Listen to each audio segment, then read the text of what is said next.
Every year, dozens of children are forgotten in the backseat of a car by a parent or caregiver. All never thought it could happen to them. But with changes in routines, distractions, or a sleeping child, it can happen to anyone. Parked cars get hot, fast, and can be deadly. So get it in your head. Check the backseat. A message from NHTSA and the Ad Council.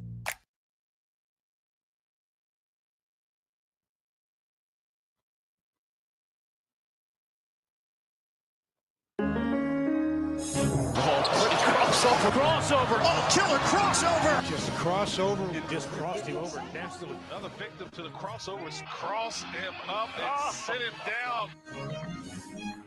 Time for the crossover powered by, Everlevel Concrete Repair in Omaha at everlevelconcrete.com. I apologize. It's okay. Hello, gentlemen. It's okay. Did he yell? It's okay. What happened? It's You're not on. I'm not on. He's still not on. Hello. Well, Josh, you It's do have okay. a button. I did. I clicked it. Click Sabotage. It was just loud in my headphones. Okay, Oh. sorry. No. I you're will good. talk. It's not Happer's fault. It's not Giancarlo's I fault. will talk further away from the mic or less. It's not John Carlo's fault. How was your weekend, guys? Oh, fine. Fine. Excellent. Pretty chill. Excellent. You disgust me. Why? What You did I do? absolutely disgust me. What did he do? Well, He's anti-football. no, I'm not. No, yes, I'm not. You have been for years, first of all. I'm absolutely not anti-football. I'm very excited for the football. See, Josh is an extremist. You either love football like he does or you don't like it. Exactly. And all I said was I would like to cancel week 0. I hate week 0. You know, week 0 is soon going to be the new week 1. They're going to Well, move that's fine the week as up. long as everyone starts in the same week. I would agree. Yes. Yeah. Week 0 should be canceled. Ireland definitely should be canceled. Just ask Avery Johnson. Why don't you like Ireland? Not as a country, I'm sure it's fine, but it's a place where we play American college football games. Not fine. Really? Why? Why are you so against He it? didn't even grass watch is the too game. Why did he long. care? What do you mean the grass is too long? And there's no logos on the field. It there was were. raining. There were. It just That's why They you just- didn't like it because there were painted it. logos. They painted it Every last team year. that loses, it's a disaster. Every time. It was Every time. Well, you know raining, why the that, stuff you know why wiped that off. is though, because this is a great reminder that we should take the same philosophy with week 1 as we do with traveling to Las Vegas. What's that? What happens in week 1 stays in week 1. That's not true. People John. overreact to week 1, positive or negative. They overreact to it, Well, what about and week we're 0? all going to do it. Is week- Well, We reacted properly to week 0 a few years that's ago. right. Mm-hmm. It could not stay in week but, 0. but that's because sucked. we knew The Frost Johnson was- family is falling apart at the seams. Yes. I No, think they're that is not. a proper It is reaction. not. They said they that they put out a statement. Yes, didn't you read it? We're Oh. fine. We're fine. Don't Yeah. put on the internet that we're what not does fine. Jeffrey Tambor say in The Hangover? He says, that bleep will come back with you." Yeah. In this case, it will. That bleep will come back. Can we talk about how they were wrestling next to a giant puddle? Yes. Well, it was raining there. Where It's else are you going to Ireland. wrestle, Josh? I laughed so hard at the puddle. They were I wish really they would have fighting ended up each in other. the puddle. Yeah. They were truly fighting each other. They were not happy with each other in that moment. I would like to know what started that fight. Didn't someone say what they were arguing about? Oh, no. Do we know? I have no idea. What is the alleged argument? What did you think you heard? I don't want to say. I don't want to say. Really? Was it that Just bad? say allegedly, then you can say whatever. I think you it was want. something like football related. See, that's the part I'm so confused because it was like Avery Johnson's dad got in a fight. I was like, oh man, somebody was being really critical of his son. It's like, Yeah, his with his brother. other son. I'm like, wait a second. What are they disagreeing on that would result in a fight?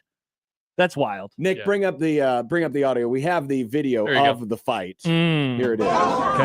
Uh-oh. And there they are, right next to the puddle. Big Look how puddle. they stay. But it looks like they're just on the edge of the puddle. It must be a weird little sidewalk there where they have to be fighting on the one piece of sidewalk that's not flooded. Unknown. I like how it's unknown. But we have to I didn't see. I couldn't tell where the original source came from because it looked like it had been retweeted. just find the original tweet. I couldn't find the original tweet. I like how they said in Does their- it really matter? It's probably Mrs. Johnson. Nice. I like This is what my boys do all the time. I like how they said in their statement. Once again, we're talking about a person and another person. They put out a statement. We regret this incident, have learned from it, and are committed to ensuring it doesn't happen again. I did not think it was going to happen again until just then. Do you need to be committed to how frequent is this? I really hope it doesn't happen. It really does make you wonder about the holidays. It does, but man, if there ever Forks. was, I mean, most of these statements are very carefully polished over. Of course. That is the least believable statement I've ever heard. Yeah. Because there's no way, because I guarantee you dad had at least 7 Guinnesses and So brother many probably beers. had about 6 or 7 of them himself. I guarantee you this isn't the first time this family has tussled over so something. do you don't want to say what the report? Well, I don't remember what I saw. I thought someone knew what they were arguing about, like who was near the incident at the time. And then I can't remember what they said, but I don't know what it was about. Aaron Papillion, OMG, I heard they got in a fight. I thought it was the two of them fighting other guys, not against each other. Yeah, Gosh, they're that fighting is each so other. funny. It's great. Jeff says, I can't understand how you could be mad at your own son to literally fight him. Yeah, that's the thing. Like, I understand yelling at a family member. For sure. I've done that before. John, But- you've been pissed at your sons before. Have you ever said, I want to throw hands with you, Sam? And then throw your kid in a puddle. In public. In That's- public. No. Like it has to rise to such a level. The specific reason for the dispute is unknown, but a family statement described it as senseless bickering. Senseless. That's what I saw. Senseless. That's a little bickering. more than bickering. I just don't. But that means it was probably about something stupid as hell. Oh, I'm sure it was. Yeah. Do you think Ohtani really gambled? What, or was it Ipe? That would be awesome if that's what it was. That would be great. Was it? Who's better, Michael Jordan or LeBron James? Maybe, you know what? It's possible because they were over in Ireland. You know how you can buy all these travel packages. This type of stuff probably happens in Ireland all the time. They bought the specific package that Throw hands package. you throw hand. It's the throw The hands Conor package. McGregor, Yeah. the fight pack. You know, Chance I'm went going to out. beat you into the ground, and then I'm going to bury your face in this puddle of water right here on this sidewalk. That's good. maybe, in public at your other son / brother's big game in Ireland. Yeah, It's that's so insane. funny. How could they not think that they didn't have eyes on them the whole time? I'm sure they became aware of it very quickly. Maybe when they were rolling around in the puddle. Severe says, I told John about this the last time we hosted together. This kind of thing happens all the time. They hit us and we fight. That's just the way it is. The Suns? I think that's To what the Severe is fathers? saying. The Johnson family? We'll talk to him in a few hours. We I can don't ask remember him. talking about the Johnson Sometimes family. Michael's texts there are words missing or added. You know what it was? It was probably, the Voice to fact that, text is a scourge. Avery, he's got that long hair. He looks like a girl. No, he doesn't look like a girl. Yes, he does look like a girl. And then they started That was fighting. the argument. They Yeah. started fighting. Rory Speaking of McIlroy got Michael, involved. maybe they were fighting over what a hash brown is. versus a hash brown You know patty. what? I can understand why you'd want to throw hands. It's a about it. preformed patty. No, it's loose, and you put it on the grill and the flat top iron like they do at the whatever. Why are the Johnson brothers speaking in the Yeah, accent? why are they Because Irish, we're in John? Ireland, you goof. Okay, I guess when Honestly, he's right. I was near Canada, I started doing the Canada accent. Absolutely. All right, I guess it makes sense. If I was in Ireland for any more than like 3 days, I'd start talking like an Irishman. For sure. So Happer, there's a comment from Stibbs. What's it say? Ask Connor his thoughts on the Husker band. Josh, Oh, yeah. Didn't you like the video that they did? I scrubbed a few seconds of it and I said I don't want to watch this. It's a good video, Josh. You should watch it. Nah, We should get Josh's live reaction to the band the video. band sucks. No. The band is good. It's bad. It was really good. It was good when John's sister was in it back in the day, but it is not good anymore. What? It's terrible. You're only saying that because you don't want John to put you in a puddle. No, I like Carla. She seems nice. Don't you tell me that the band isn't Damn good. They've got straight lines. I tell you, Their lines are so They look unstraight. straight to me. Well, and good after thing- 7 Guinnesses, they look straight to me. This was a very informal band performance. There was no lines to be seen. I saw that they whatsoever. were celebrating with the players So and what? stuff. What did it? You could go just off of sound. Yeah, It it's not sounded loud enough. great. They're not loud enough. Josh would only like them if they were playing a podcast. That's a microphone problem, Josh. No, it's not. It's their. I've been to Ohio State games. Their band is loud as hell because their band is good. Well, they Ohio probably State, had They more probably people. mic them. best damn band in the land. bet No, they it's mic just 'em. loud. They play louder. Nebraska's too quiet. Too quiet. I think it's the acoustics in the stadium. So do you hate bands because they're nerds? No, I But- love college football bands. I just hate Nebraska's. It's not very good. So they're not nerdy enough. No, I've been like to the other Ohio games. State band is really nerdy. Yes, their band is the best. I think John might be onto something with stadium acoustics. What's Ohio State's reasoning then? Why are they good? That But place is the massive. next time Ohio State plays Nebraska at Memorial Stadium, go there. Nah, it's not. Joseph says that I hate all things Nebraska. Wrong. You do hate Nebraska. It's No. Yeah, documented. you did a whole I'm gonna shove your podcast series face in a about it. puddle of water if you see it again. My name is Avery Johnson's dad, and I don't like it when you make fun of the band. I think Avery Johnson's dad should be a new character on the Grum. Do you? Should he? Do you think that? Avery Johnson's Irish This dad. is Avery Johnson's dad, and I'm gonna preview week 7. Okay, you know what? You're talking me It's like into Evil it. Kent. So we used to do the highlight of the game. Right. Should this be a recorded piece that he gives us like a couple thoughts every Monday morning or afternoon rather? I'll tell you who's getting shoved in the puddle. Georgia. That's a good one. I like it. Nice. Let me tell you about NSU and Clemson. They're a bunch of tigers. You know what tigers don't like? Water. I'm going to shove them both in the puddle. It just ends who gets put in the puddle. All right. Avery Johnson's Irish dad. Avery Johnson's dad. You know Oh what? my I'm in gosh. favor of this, as long as it's you doing it and not some AI. Odson, my name is Avery Johnson's dad. That's the best part. We don't need to learn his name. Put it on there. Oh, that's another. It doesn't format. matter what my name is. I'm going to shove your face in a puddle of water if you ask me again. As long as every segment starts with "I'm Avery Johnson's dad." This is Avery Johnson's dad. Here's week 12. All right. All we're right. doing Johnny's this. gonna put you in a puddle. Hmm. I'm going to put a reminder in my calendar for Friday. It'll Friday? Be a nice little Friday bit. Okay. Avery Johnson's dad previews the college. Now, football who gets to represent Avery Johnson's brother? Mm. It doesn't matter They both talk the same. because he's gurgling with his butt. He's what? in a puddle of water. They're both in the puddle of water. All right. I went from- Hey, Avery Johnson's brother, what do you think of week 6? Glug, glug, glug, glug, glug, glug. It simulates the puddle. Glug, glug, glug. No, you stinking fool. That's what it sounds like when his face is stuck in the puddle They of water. don't drink the puddle, John. Oh. Glug, glug, glug. Avery Johnson's dad. Mm. Making predictions on this show. That's great. I can't wait. They're going to be fun new characters for the 2025 football season, which has already began, Happer. In like 5 weeks, you're going to be like, what do we do? Why do we do They're this? just putting heads in water. I think. Yeah. And that's Do this really the again? I bit. don't know. That's really the bit here. What are you doing? No, I'm college just- football season is not begun. It has. It does not begin until Saturday, of which I am thankful. The anticipation is killing me. So it's not going to start Thursday. It's killing me. I can't wait until the first college football game. What's on Thursday, then? Thursday? Okay. Sorry, Nick. Yes, on Hmm. Thursday. Yeah, well, we have there'll be televisions there at the Blur, right? So we can watch some of that USF Boise game, the official start of the college football season, Ugh. Connor.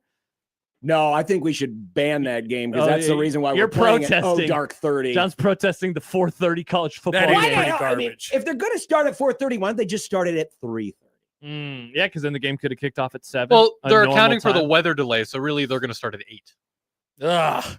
Then what time do we I actually play? hope there is a weather delay in that South Florida game just so ESPN has to go, crap, we should have started this earlier. Who is it? South Florida and Boise? And Boise, don't you? Who is it? Me? Come on, Happer. Be How am I excited. supposed to know who Boise Connor plays? Hepper. Boise is the team under the G5. How am I supposed to know who Boise plays in week 1? This is what do you think I am, They're Josh? freaking Broncos, man. A They can radio run host. through the puddle of water. In a football market. No other radio host knows who Boise plays in Poll this question. market. Do you? Well, the only reason I know is he told me. Because they Master play knows. week on Thursday. McMaster knows. McMaster does. He reads the book all the time. I got to watch some of the Bears preseason game with him this weekend. He is a freak. This man. Why did you watch the Bears preseason Because game? It was he's a on. It football was on. pervert. It was on where we were. It wasn't like we sat down to watch the Bears. But You were he in the was. same place as McMaster? I was. And John, this man is a psycho. You think I'm a freak? You should see him about What a first quarter. a loser. Yeah. This was a preseason game. Yeah. And he was freaking out? Yeah. The Bears weren't playing anyone good, We're were playing they? the Chiefs. Not like no, like any of their players. They weren't. Well, Caleb Williams was out on the field, and he had a couple bad plays, and Matt was like, ah. Ah! Yeah. Anytime he What? watches, Put my head in a make puddle. A bunch of guttural noises. Yeah. Preseason game. By the way, Well, 75 degrees. McMaster does sound like an Irish name. 75 degrees, showers in the morning. Otherwise, we're good to go in Kansas City. Until on okay. Thursday. But what We are about good. in South Florida? Oh, well, there's 100% chance it's going to rain. Yeah, at it's true, some John. point. It rains all the time. It's always raining. in Wow, Southern of Florida. all the days in the next week, the only one that doesn't have rain is actually Thursday. Wow. That is Perfect. It'll be a crazy. hurricane. Well, then who's going to get their face shoved in water? We got an email from Dan that said John. John sounds like a drunk Liam Neeson. Liam He called him Liam My Neeson. name's not Liam Neeson. My name is Avery Johnson's dad. Who's getting shoved in a puddle next? Oh my gosh. All right, so this will be a new thing every Friday. Incredible. Avery Johnson's Avery Johnson's dad dad. picks game. Does he just pick the K-State game, or what does he pick? No, I don't like K-State anymore. They tried to screw my son.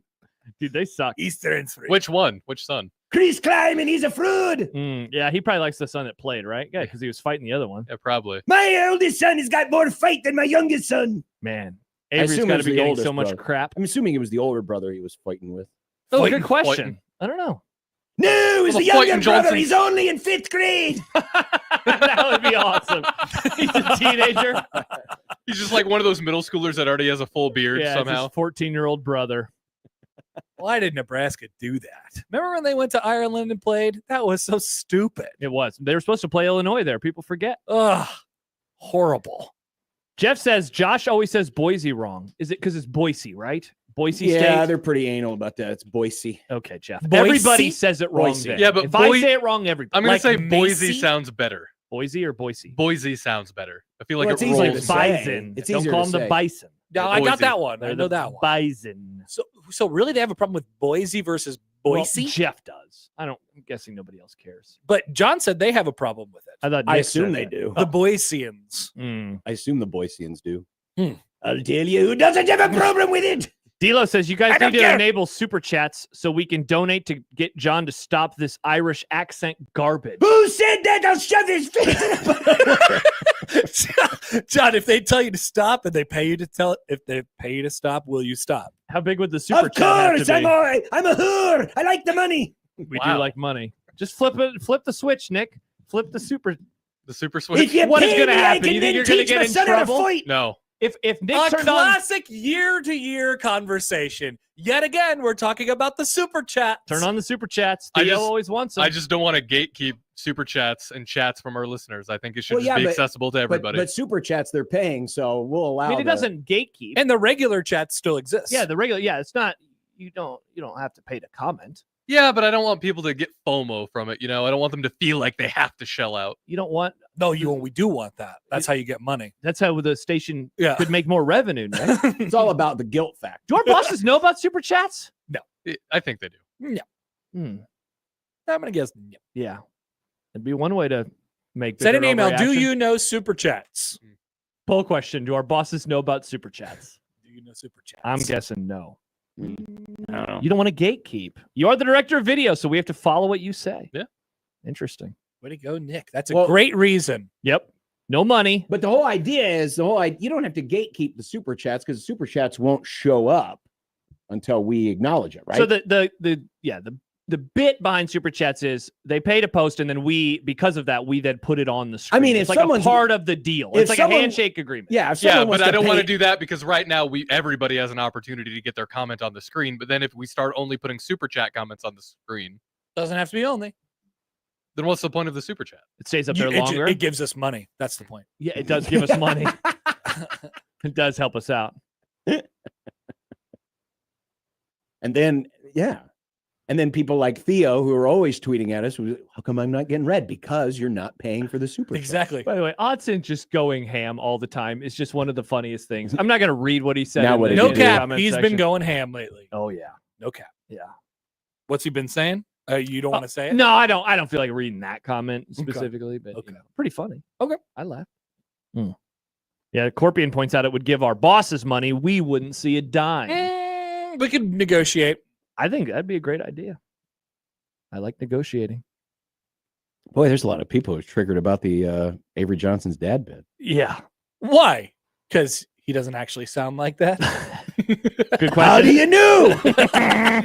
He turned Irish from being there for 3 days and fighting.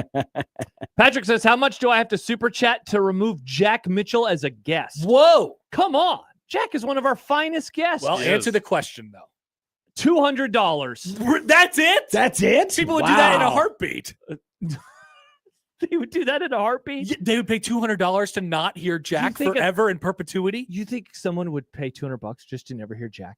Yes. 100%. They hate $200 is nothing. I'm sure you could get about 5 Jays fans to chip in Especially like for a one-time $40 a ban, piece. people would absolutely do that. $2,000 For 1 week or forever? forever. Somebody would, I don't know.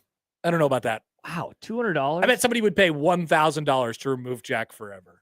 Really? I bet they would. Full Yeah. question. Would you pay $200? I mean, you pay $1,000 to get creative control over a variety of different things. I guess that's true. $1,000 for John to never do Avery Johnson's dad again. Mm. How much would people pay to get rid of Mitch Holtis? The bidding would go high. The bidding would go high. He's not a daily guest anymore, by the way. Well, I yeah, know yeah, that's yeah. sad for everybody. It is. Yeah. I erased his name off of our board. I would imagine he'll stop by though on He will Thursday. stop by Wednesdays, Wednesdays. weekly. No, but at the tailgate. Oh, I would love to see him. I don't know if he'll be there. I'd be stunned if he is. Right before the season, he probably wants to just sit at home. He's about to travel to Brazil. Imagine having Mitch Holtis on Big Red Overreaction as a special guest. He'll be asleep by then. Oh, yeah. Sleepy time for Hell, I'll be Mitch. asleep by then. Night night. John, you have to host the show. Maybe Well, Avery Johnson's dad could host. I got. Oh my gosh. He'll be in the area. I just can't wait. Listen, I didn't think that Pritchett should have been tied to Saturday left tackle. But what area, Happer, will we be at for the show on Thursday? Great question. That's a good point. In the general vicinity Of the world. of the world. Oh, yeah. Yeah. We'll be somewhere. Can't wait. Hey, where are you guys at? We don't know. Location undisclosed. But Josh's phone has run out of battery, so now we're using mine. The show is in 3 days. Where will we be? Wherever we be, we be. We Yeah, are. that promo's going to come back and really Hudson, bite can you us in make the us a ass. new overreaction promo for this Thursday? Wherever we be, we be. Wherever we Wherever be, may be. we be. We be. Wow. Oh man, That promo had to be doctored. I didn't say that sentence. it's a great I promo. don't remember, but it was. All I know is I heard it all the freaking time. We all did. It's a John. pitching change. Time for Connor to tell me where we be. Baptism by Fire says, please get Jack on one Big Red Overreaction. He was already on one last year. Odson's looking for fill-in hosts. Oh yeah, Odson, Josh. if you hit up Jack, Ask Jack. Who'd do it? maybe do that for one of the 11 a.m. He games. likes talking. He does like talking. Knowing how the life works with Jack, though, they'd lose and he'd be sad and he'd spray his leg with Yeah, bug repellent. bug repellent. I remember him doing that. It's like, what are you doing? That's the thing that you spray in the yard, not on your body. Oh no. They were in John's backyard for Big Red Overreaction for the Troy game. Yeah. Frost's first year. Wow, Yeah, it that was- sucks. It was pretty bad. Oh my god. It was pretty bad. And then Wrigley was licking him, and then he was spraying himself with bug repellent, with bug, that. bug killer, and Oh man. yeah, Wow. it was crazy. Jack and I did a post game show for Iowa last year, I think, right? Yeah, You did. Oh, pain. Fun times. Absolutely pain. Could not believe what I was watching. 402 says Avery Johnson's dad is one of the funniest things I've heard on here lately. Happy New Year. Why is Avery Johnson's dad like this? I don't know. Polarizing. Very, Very very polarizing. polarizing. well, we'll give him a shot on Friday and see how it goes. All right, perfect. We could probably get in contact with real Avery Johnson. Well, he's probably pretty high demand right now, but That's true. we could organize an Avery Johnson's Everybody I wonder wants to what his talk to dad him. does. dad versus Avery Johnson's dad. Great here question, John. Conversation. Yeah, what's his job? Where is Avery Johnson from? He is from Kansas, if I remember right, because it was a big recruiting win for them because they got him from in-state. Wow, this is not good. When the second thing when you type in Avery Johnson is Avery Johnson family. Behind stats. Stats is number one. Yeah, stats For is one. now, it's definitely going to fall Oh, behind. he's from Wichita. That explains everything. Wichita's awesome. Going to find out that they were next door neighbors to Greg Marshall for many, many years. And his wife. That Greg Marshall's wife, she was a real spitfire. Did they get divorced? I liked her attitude. I don't know. Did they split up, John? Do you know Greg Marshall and his wife? What I- was the bit with her? She just yelled She all the time? yelled at shit. everyone. She hated everyone. She was like Avery Johnson's dad before Yeah, Avery Johnson's dad. she's loved like fighting next she's to like the Puddle. female Avery Johnson's dad. Avery Johnson's mom? No, No, the no. female Avery Folks, Johnson's folks, dad. this is amazing. She has her own Wikipedia. Oh my Greg gosh. Marshall's wife. Oh Well, my at least there was a link, Greg with 2 G's, by the way. Greg with and 2 Gs. she always wore a jersey. Yes, yes. Wow, I don't remember that at all. She always wore a And Wichita she was like State in the jersey. very first row. Hmm. There was one game specifically, it was an NCAA tournament game, where she was like annoying the crap out of Pat Forty. Yes. Do you remember this? Yes. Pat Forty like lost his mind about it. All right. Yeah, I got to open literally the first 2 links. I hope I can open this. A column. By who? Pat Forty. It's some kind of a local column. It Okay. doesn't say what newspaper. It looks like a Pennsylvania newspaper. There are just too many Lynn Marshalls anymore. On Sunday, Marshall was acting like a complete jackass as her husband's team played Kentucky. She made fun of Kentucky players, heckled Wildcat coach John Calipari, and was F-bombing so much you thought she was getting paid for saying the F word. It's time to sick Avery. Her versus Avery Johnson's dad. Battle of the century. What other family members should we throw into this ring? Oh, good question. We have a good family. Patrick Mahomes' brother. People love that kid. Yeah, not much of a fighter, but definitely very Bad. bad. Yeah. Yes. Yeah. Who are other famous family members? Well, don't forget Patrick Mahomes' brother. Wow, he wasn't listening to me. Oh, I'm sorry. I'm You're sorry. Not much of a fighter. You're John. good. Yeah. LeVar Ball says Odson. Oh, good one. Yeah. Oh, Definitely. Good Remember smack when talker. he was on TV all the time? Yes, That was an annoying couple months. it was. Years. It felt way Wow, too I can't long. believe that's the first time that name has been uttered. Sorry, we banned him. That's a band that actually stuck. Yeah, we banned him and we said no more. Good job by you guys. Yeah. Craig James says Mark. Now, is Craig James a fan? Well, I guess he was. Yeah, his son went in the hole His son went in the closet. into the dark closet. Yeah. Yeah. he did. They put his kid in the cooler. Mm-hmm. Didn't make it out. That's a good Final Four. That is a good Final Four. Avery Johnson's dad, Greg Marshall's wife, Kenneth- Craig James, and LeVar Ball. Kenneth says Brady Quinn's sister / AJ Hawk's wife. Remember the jersey? Oh, yes. Remember the split jersey at the Fiesta Bowl? Do you remember that, John? Yeah, but did she have like? I think she was just Anger famous for issues? the jersey. Oh, Yeah. well, I was thinking of Yeah, you're relatives thinking that of anger fighters. issues. famous family members. Yeah. Mhm. Yeah. I'm Jokic sure there's- brothers says the 402. Oh, yes. they are Get- huge. They are gigantic. like they Nikola don't give a Jokic is rip. massive, and then you're like next to his brothers, he seems like a tiny baby. He seems like a boy. very normal person. You got a little Irish there. Tony Baby Boy. Oi, I can't do Irish. Oi. oi. Every time Josh does an accent, Oi. there's oi. I do in like there. saying oi. Wow. Good. Those are good. Oi, family I'm speaking members. Japanese. Oi. You know, because I said I'm speaking Japanese. That's also how you know it's Avery Johnson's dad. Yeah, it's same deal. Mm. I'm Avery Johnson's dad. Skirl says, or Scott says Earl Woods. Now, he's dead. Dead, Well- but a good one. Was he a fighter or was he just like If Earl, No, he just drove his. Well, he was just a philanderer who father, like son? father, like son. if Tiger's dad had some social media, he would have been chirping. Oh yeah, You know, yeah, that's true. Oh wait, that reminds me. Didn't Odell Beckham Jr.'s dad talk like a ton of trash about Baker Mayfield when he was on the Browns? Oh yeah, I He think like so. went, and now Baker's Yeah. good. He threw 40 touchdowns last year. yeah, that didn't age well. Odell is nothing. Correct. And He just had that one catch that one time. and he won the Super Bowl Well, he played well for the Rams, before he tore his knee. and he tore his knee. Bigley says Danny Nee's wife, Well, and then we'll move on. yeah, that's a different category. Fascinating. That's the recruiting category. Yes, that's the recruiting Yikes. category. Josh. That's the recruiting category, Happer.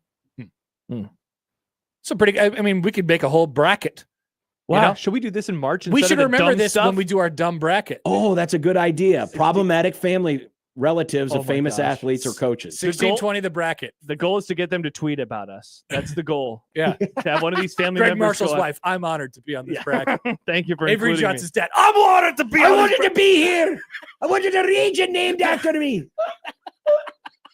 bracket. I was really gunning for it. I'll tell you which bracket I'll be in. The one with a puddle of water in it.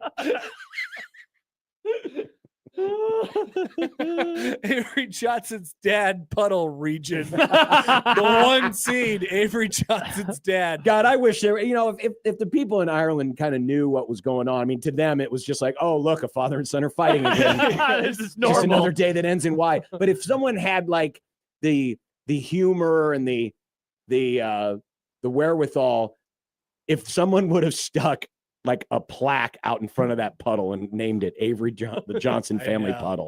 By the way, Thomas Fedoni's name has now come up multiple times. His aunt, his grandma. Ooh, Thomas Fedoni's aunt. That was the Facebook There was post, a lot of right? Fedonis that were mixing it up. There were. Yeah. I know someone who sat near them at the stadium, and there was a lot of, he ain't coming back. This is his last year. Enjoy him while you got him in the stadium. Jeez. And then he did indeed leave. Fun bit for Avery Johnson's dad. Every week when he says which team he thinks is going to lose, they're on Puddle Watch. Put their heads in a puddle. This is the new Lee Corso. I think they're going to retire the poor bastard. They need someone to replace him. Can you imagine if John was on game day as Avery Johnson's dad? Yeah, that'd be why good is he Irish? Don't ask me about my son's hair. I'm tired of answering questions about it. I didn't like it either, but his mom said it made him look pretty. Wow. I really did not anticipate that this was going to come out of week 0. No. You never know. No. Oh, Jed points out a good one. Tyrese Halliburton's dad. Oh, yeah. He was a mess this season. He was fighting people. But then they made the finals. But then they put him up in the box. He actually paid off for him. They put him upstairs, and then he was cleared. He got put in the John Bishop jail cell. Oh, jail sale. Jail cell. Jail cell. I don't think it was that high up, but yeah, I think that's right. Rocco says, and you pointed this out, Happer, what is it with losing in Dublin and your season goes to hell? Nebraska, Disaster. then Florida State. Just watch. Kansas State goes in 3-9 this season. Book it. Avery Johnson's dad's going to be pissed. The wild part is they play this week. They don't have a week off. It's the opposite of the luck of the Irish. Who do they play? They play. Oh, why don't you know? Why don't you? You're supposed to know. That's a good point. You have Happer, to know. I don't know everything. They played the same team Nebraska played after their week 0 loss in Ireland. North Dakota. North Dakota. Ooh. Woof. Nebraska was tied against North Dakota at halftime. Yep, Scott Frost went in the locker room. They interviewed him on BT, and he said, "It's bad." And then he went to the locker room. Why do you sound like Mr. Mackey? He did. That's what he It's sounded like. That bad. day. By the way, Okay. week 2, Kansas State hosts Army. Good luck. They could get put in a blender. Wow, this could be bad. They play Arizona in the non-conference game. Why didn't they schedule an off week? Great question, John. All we need is a little thunderstorm in Manhattan. All of a sudden, Avery Mm. Johnson's dad is back with his puddles. Wow. The conditions are right. They really are. man. They really are. Good luck, Kansas State. Yikes. Yep. Unrelated to anything, but I just saw this and I just want to mention it Yeah. while we're all here at the crossover. Yeah. Big day for sports writers. 50 years ago, Bruce Springsteen released Born to Run. Wow. Oh, cool. Now you ruined the Happy New Year crossover. Yeah, that Mm. kind of Boo. blew everything out of the water. Boo. It's a good song. Frost said it's bad. It's bad. It's bad. Oh, I Okay, did. I'm I gonna tweeted try- out the clip. Wait, did you recently? No, during the moment when it happened, or maybe afterwards, because I remember watching it back. I think I was at the game or whatever. I But don't remember this game for He some goes reason. into Really? the locker room. It was into the locker room, not coming out of it. Okay. And he was asked about his offense, and he goes, "It's bad. We got to figure something out. We got to do something different." It was you and Damon that Because did remember overreaction. that was Whipple's. That was Whipple's offense. Uh-huh. And he was mad because they weren't more creative. We Right. had whips and shins. Wow, look, a halftime program with Ravi and me. It was a different time. It was a very Remember the different halftime time. programs? Different era. Too. All right, I'm trying to find. I gotta see if I can find the full game. No one probably uploaded this. Oh wait, there's a 50. Oh, it's a radio edit. Rats. I guess you're saying it was on TV. It wasn't. It wasn't. was on to- TV. Okay. What do you mean? I was saying the interview wasn't to. It was a TV interview. Yeah, it was, Okay. it was BTN. And how long ago do you think you tweeted this out? I don't know. You probably would Just have search me and Scott Frost and I see was what gonna happens. say that's what I'm gonna do. I'm gonna Yeah. search Scott Frost. It's Yeah. bad. You probably don't talk about him that much. No, I never say that. Never talk about Scott Frost. All right. Definitely not today. When you had some I quotes. saw that. Well, I was listening to your show when you guys talked about that. Wow. He talked trash about Nebraska. He said some random thing about how, yeah, people don't bother me here about who to play or something like that. I'm like, dude, close the yearbook. Get a life. Yeah. Okay. Seriously. And they think we're hanging on too long. Yeah. Because you're hanging. I'm not finding it, Happer, but maybe you can. I'll take a look for you. All right, All right, take a look. perfect. See. Well, Happy New Year. Happy New Year, everyone. Yes. Football's back. Happy New Year from Avery Johnson's dad. Is this Avery Johnson's dad right here? This guy? It could be, yeah. I think it's him. But I'm not wearing purple. I ain't gonna be wearing purple no more when my kid transfers to Ohio. And that's your crossover, powered by Everlevel Concrete Repair in Omaha at everlevelconcrete.com. The Grum begins in a moment on 1620 The Zone.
KOCN. Unsportsmanlike conduct on 1620 The Zone. Husker Athletics, Creighton, and yes, UNO. Don't miss a moment, they'll give you your fix. They're on every day from 2 until 6. Spend your afternoons with John, Josh, and Nick.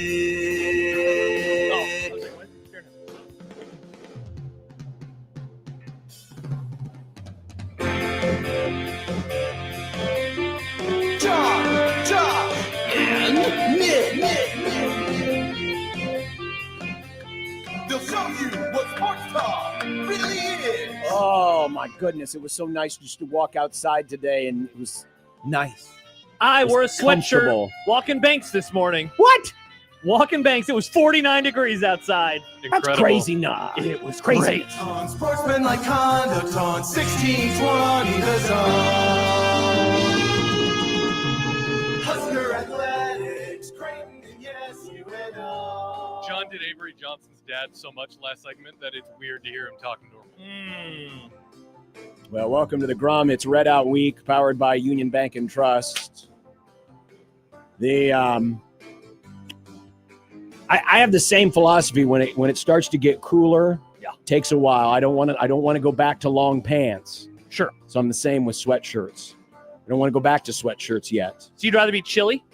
I wasn't. That's the thing. It's been so blasted hot recently that being outside where it was like cool is like, I can do this. Out this morning at like 8:30 a.m., my ideal temperature. I loved it. It's a great day. It's gonna be a great week. Hell, yesterday at That's like what we're told. 10:30 it was It's great. gonna be a great season of coverage on 1620 The Zone. Yeah, and let's not 1620thezone.com. guarantee things we're not allowed to guarantee. ZoneTV.live, the 1620 The Zone YouTube page, soon to be home of Super Chats. Are you sure? No, probably not. Well, let's get this Red Out Week restarted. Let's do it. With the Grum Down, powered by the Grum referees Down. at John Egan's Weather Guard. It's a Monday, but it's like a Wednesday. Awesome. We're almost to the end. The positivity is peaking. Oh. Nebraska Volleyball. The positive boys. Rolls. Wow, they good. They're very good. Is Dylan worth $3 million? You talking about his glasses? Okay, we need The to talk about aesthetic that. glasses. So, see so these? those glasses. He says they're fashion. Yeah, they're not real glasses. They're for fashion, John. People wear fake glasses all the time for fashion, John. Who are these people, and what is Jill wrong Raiola. with them?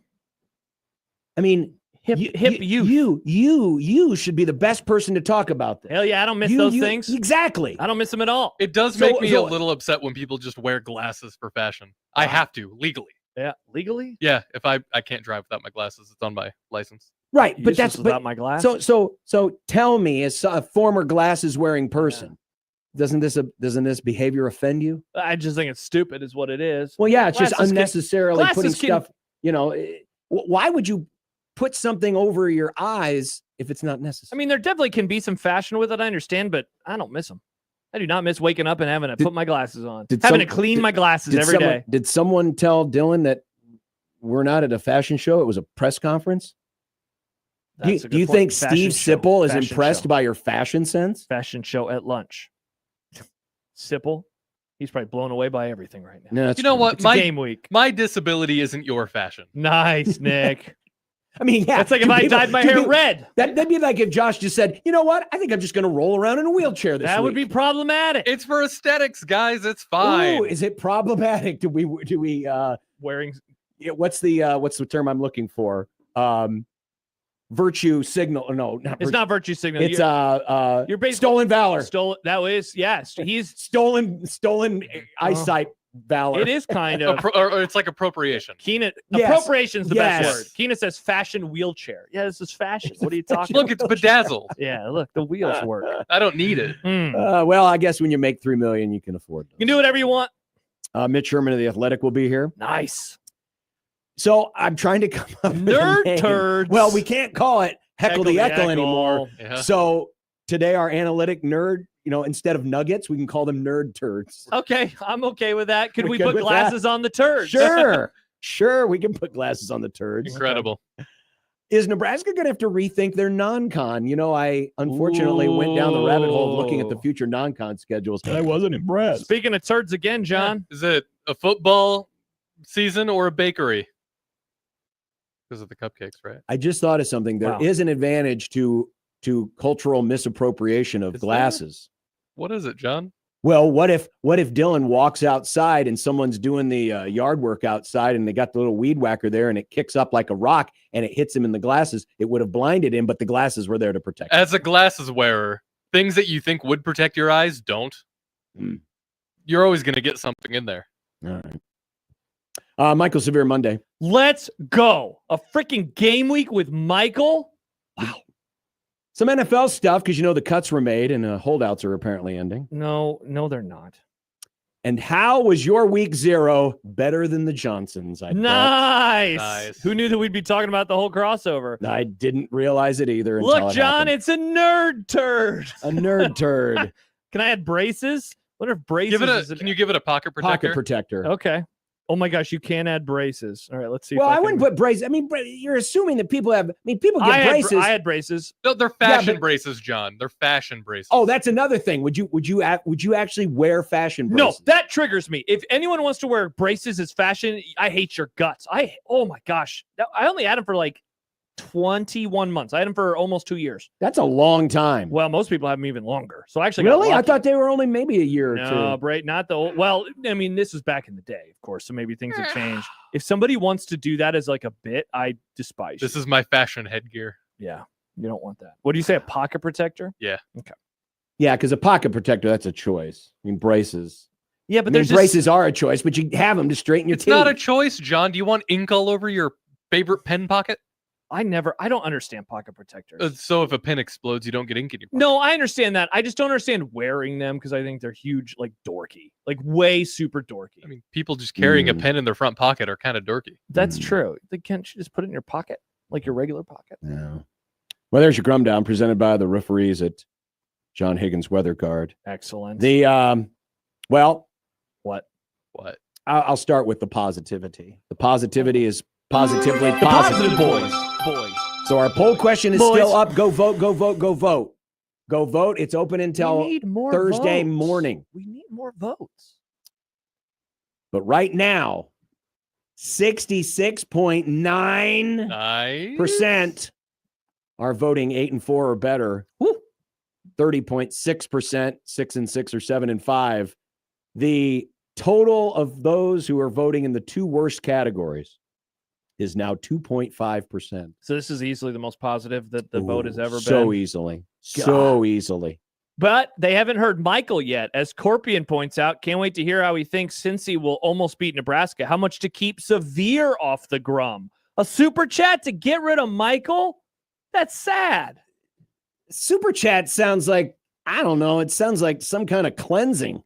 It's like the only reason we're doing super chats now is to eliminate things. Well, he underhits. I mean, I thought the whole idea with the super chats was, people to get their message to move to the front of the line. Now it's like, pay me $20 and we'll get rid of this guest. Why don't you just pay me how much you want me to right, Michael? Randy says, where the link to the question at? It's at USC 1620. Here's an idea, Josh. Why don't you retweet it? I'll retweet. I actually just did it from my own account. Why don't you skeet it too on Blue Sky? I'll post the tweet to Blue Sky. Yeah, why not? Go vote on Twitter. Yeah. Okay, sure. Why not?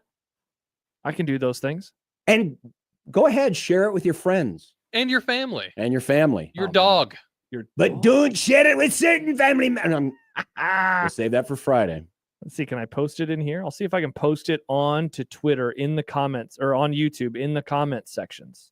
There we go. Click that and go vote. Go vote. 402-951-1620 is the Prairie Flower Casino Zone hotline. You can also text us there as well. You can hit us up. That JTech Construction Zone Twitter page where Josh is going to retweet the poll question from is at USC 1620. And the Equitable Bank inbox. At Equitable, we take banking personally and answer the phone on the first ring. John at 1620thezone.com. Josh at 1620thezone.com. Scanning the lines. Yeah. On this Nebraska-Cincinnati game.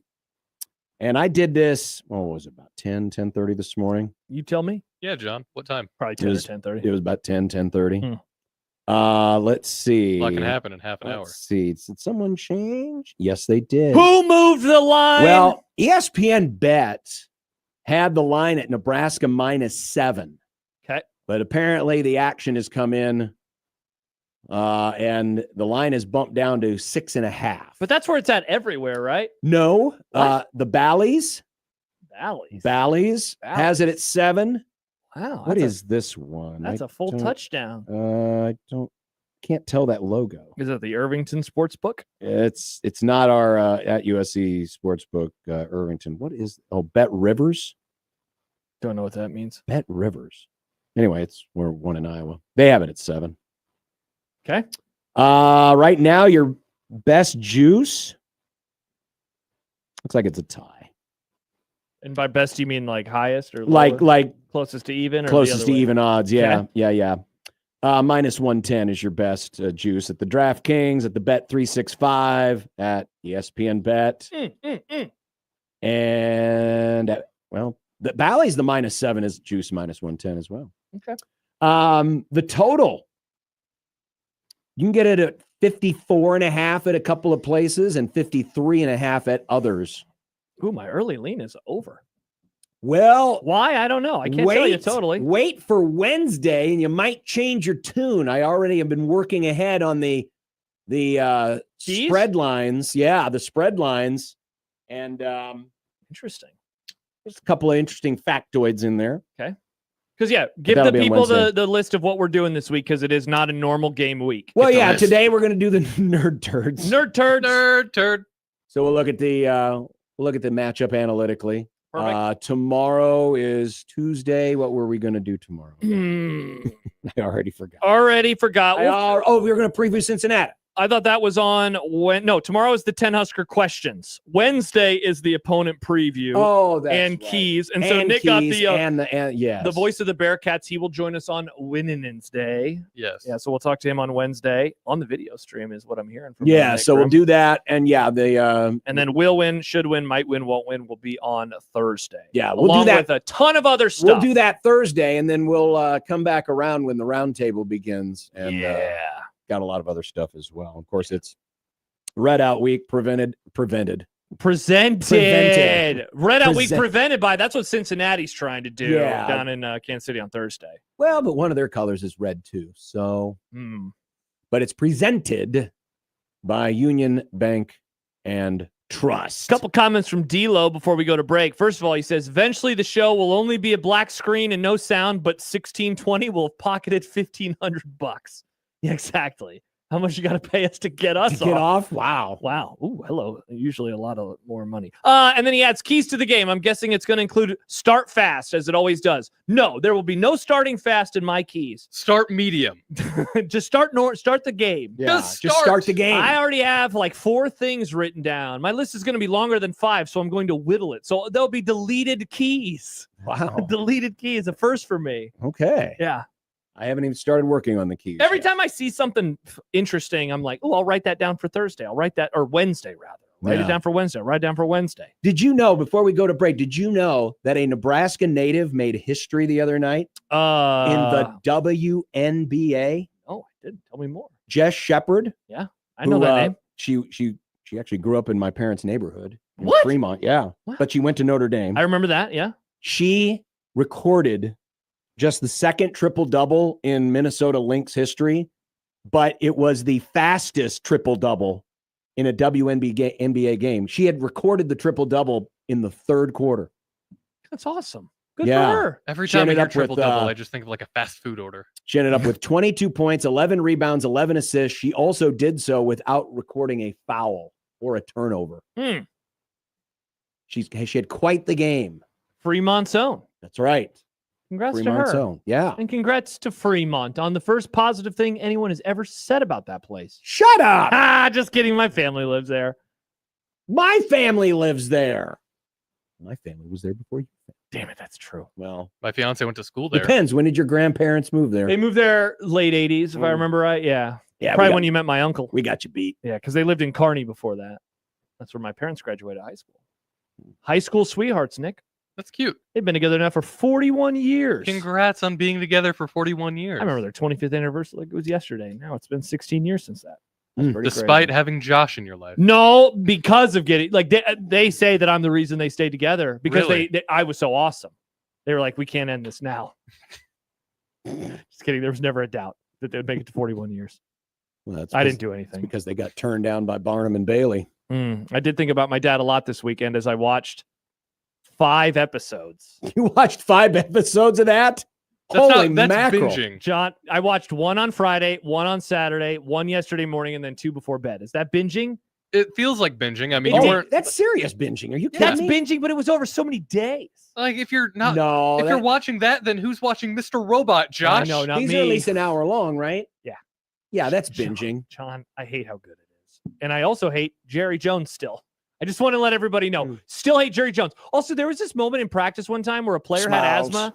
And glory And Jimmy said, go have asthma over on the other field. Get out of here with your asthma. I was Wow. like, whoa, the early 90s were a different time. Sure were. They were like, what were practices like? He's like, we couldn't do what we did back then today. And then it was like crash, crash, crash. Josh, it was an aesthetic inhaler. Though. We didn't really need it. Dude, NFL Films footage is so good. Yeah, they're pretty good. It's They're really good. If you hate the Cowboys too, I even think you might like it because you know it's going to end in horrifying fashion because Jerry Jones is an idiot. It's not, but it hasn't ended. No, the Cowboys have ended. They ended 30 years ago. It'll end when Jerry Jones ends, and as we know, he's never going to end. He will eventually pass away because that's what happens. My uncle points out they moved to Fremont in 1984. Yeah. So did they beat you? No. When did I've been in. you were born? I was molded by it. I want to say they. Oh, imagine think- being molded by Fremont. I think Grandma and Grandpa moved in the Leppengots? early 50s. No, they were Blair. Oh, This is the Bishop side. Wow, they moved to Fremont in the 50s? Willingly? Yeah. How many people were there at that time? Like 4? No, The town just doubled. about 20,000. What? Really? Fremont's about 30,000 now. Wow, that's a slow rate though.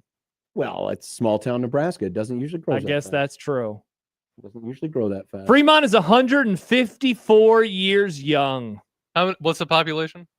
Last census was 27.6. Let's see. What did you say, John? In 1950, it was 14,762 in 1950. There you It's go. too big to be a small town. It's too big to be a small town. Don't try that in a small town. That's not a small town. You can try it. What if is you want. Fremont? I don't know. A town? See, Or is it a city? my ideas of small towns, I'd call it a city, but my ideas of small towns Wow. are warped because Well, yeah, because you're from a really small town. Manning was 1,500 people. Mm. All the surrounding towns were around 1,500. I prefer to call yours a smaller. If town. you have a Walmart, Try that then in you're a smaller town. if you have a Walmart, you're a city. Keena says if it has a Walmart, it's not a small town. Exactly. Fremont has a Walmart. That's not true. That is that's, true. Yeah, That's the remember, whole point. Walmart Of was moving into all sorts of small towns and killing mom and pops. Well, yeah, because that's where the Walmarts. Because Fremont had a Walmart before Omaha did. what? Yes. Is that true? I guess Because- again they were going after the mom and pops Because they went to the medium or smaller size towns like before they Facebook. came to the bigger cities. they would go into certain campuses. Yeah, we had Walmart back in like the 80s. Wow. I don't think the first one opened in Omaha until the 90s. Was it the Irvington one? That Omaha's first? I don't know. Okay. I don't know. In 2025, you have to have a population of less than 3,000 and at least $1 general. Wow. That's every small town. Well, Lincoln's got a Dollar General, But they have a population higher than 3,000, John. I suppose. All right, when we come back, take a look back at week 0. Thank you. Yes. God, it's so good to be back with you. I love this. I'm so happy right now. There's only really one thing to break down. Wrong. And we- Kansas game? and I didn't see it. Stanford game? I didn't see it. What were you doing? I only saw the Kansas State game. UNLV game? No, I didn't. I was going to, and then I realized, I hadn't downloaded the Mountain West app, and I wasn't going to. I have some takes for you. I'll give those I takes to you bet next. you do on 1620 The Zone.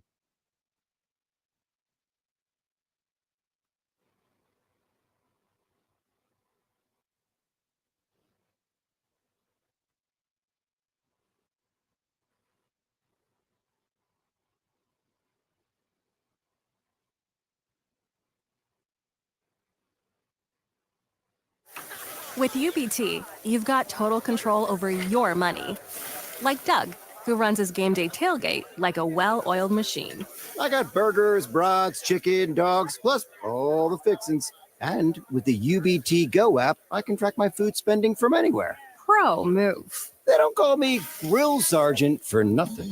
No matter your goals, UBT helps you feel good about reaching them. Union Bank and Trust, member FDIC.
Hi, I'm Cole Scharf with Scharf Painting. Choosing a painter isn't like picking a color swatch. It's about the trust and craftsmanship. Every space is unique. Family owned and detail driven. We paint everything. Homes, businesses, interiors, exteriors, and even decks and fences. Based in Omaha, we'll travel anywhere for your project. With Scharf Painting, it's more than paint, it's a relationship. We communicate, we follow through, and we take pride in providing excellence. Visit sharfpainting.com for your next masterpiece. Look sharp with Scharf.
John, they're talking about the Nebraska-Cincinnati game in Cincinnati. Well, I would hope so. I mean, that's where Bengals season. That's where Satterfield and company are. They got Trey Hendricks and stuff coming up. Bengals haven't started yet. What do you think old Brennan Sorsby's talking about the Bengals right now? He's on Sports Talk Radio? I'm talking about Sports Talk Radio. Oh. Sports Talk Radio. You Michael. just said they're talking about him in Cincinnati. Michael with some boots on the ground journalism for us. Michael's in Cincinnati? Not that Michael. Oh. Different Michael. Hey, Josh, as a Huskers fan living in Cincy, I can tell you the talk on sports radio here is that the Bearcats will definitely be better than most people believe, and most would be surprised if they are not in the game well into the second half on Thursday. Enjoy the show. Well, I mean, it's a 6.5 point spread. I mean, that usually implies that the game is going to be close in the second like half. it could be a coin flip type game. Don't miss your chance to win $5,000 in the kind of like NIL giveaway. Enter to win now at 1620thezone.com. Money. One thing Cincinnati will not be able to stay with, and that is Nebraska Volleyball. Oh. Because they destroyed Pitt and they swept Stanford and looked really, really good. They were a dominating team this weekend, John. The second set, especially on Friday, when they just absolutely ripped right through Pitt, you know, and so you knew that they were going to take care of business. Just what was it going to happen in 3 or was it going to happen in 4? Happened in 4 that night, happened in 3 yesterday. Domination. Absolute domination. Makes you wonder if they're going to bring this event back to Lincoln next year. I would bet so. I don't know why you wouldn't want to, right? Especially with the prestige that the Nebraska program has nationally. And that they're going to fill up the arena, more importantly, maybe. Right. I mean, obviously, you want to spread the sport, spread the love, if you will, and take it to other places. But as far as opening the season, you know, with some of the best programs in the country, all in one spot. Not bad. It's not bad at all. They made those trees look dumb. They did make the trees look dumb. Yeah, it was a bad weekend for the trees. The football trees. Oh, yes, but you didn't watch the football trees. No, I didn't. How come? What were you doing on Saturday night? You don't have any rainbows, John? My son and I went to the races on Saturday night. Races? Yeah. Racist? Oh, you went to Daytona? No, we went to Eagle. Eagle? Yeah. I don't like anything with Eagle in its name. I'm anti that place. Change the name to Cowboy and maybe I'll show up one time. No one would win. Everyone would lose. No, they'd win, but just not enough. They'd fail at the worst Gerald would possible somehow time. be there too. Interesting. I mean, we all picked Hawaii to win, so maybe we should just be happy that Stanford was in it. That's true. Did they cover? They didn't cover, right? Wasn't it 3.5 or was it 2.5? I think it was 2.5. Yes. Thank God. Yeah. Some of us got the Iowa State one, right? Yeah, I know, Nick. Yeah. Remember what I said? I said, you guys are idiots. Kansas State played like a much better team in that football game, except for when they decided to turn the ball over at every possible moment. Their first offensive possession didn't get to happen right away. Why? Because they muffed the punt. Yeah. And I mean, it was just a thing that happened to them throughout the game. They turned the ball over, and like it wasn't the best of in terms of atmosphere or precipitation. The field was a mess. But man, they just did not help themselves with some of the mistakes that they made. The yards per play, they were dominating over the course of the game. It's one of those classic, every stat says that they should win except for the turnovers.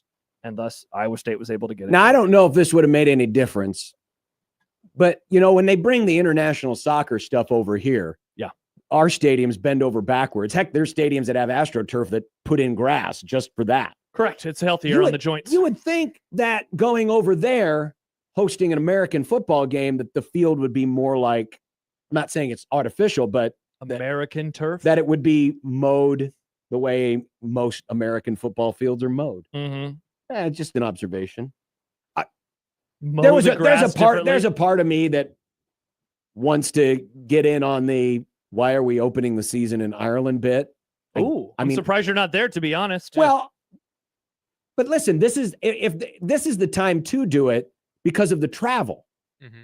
You can't put this game in the middle of the season. It would screw up all kinds of schedules. It makes it harder to bring teams in. Correct. Because you would literally have to have 2 teams that really are coming off a bye and going into a bye. Because there's just a lot of travel there. So if you're going to do something like this, you have to do it now. You have to do it early. Is it next season that Michigan's going to be in Germany? Yes. Do we know when that is? Probably week 0. I'm guessing it's the same I don't know why week. it'd be another week. Yeah. It would make the most sense. Can't do it in between. Can't do it in like a week 2 or 3 or 4. No. You got to get it done. Yeah, I mean, if you're going to do these international trips, you have to do them when it's conducive to travel. And beginning of the season or a bowl game where there's usually multiple weeks between the previous game and the next game, that's the only time that you can do it.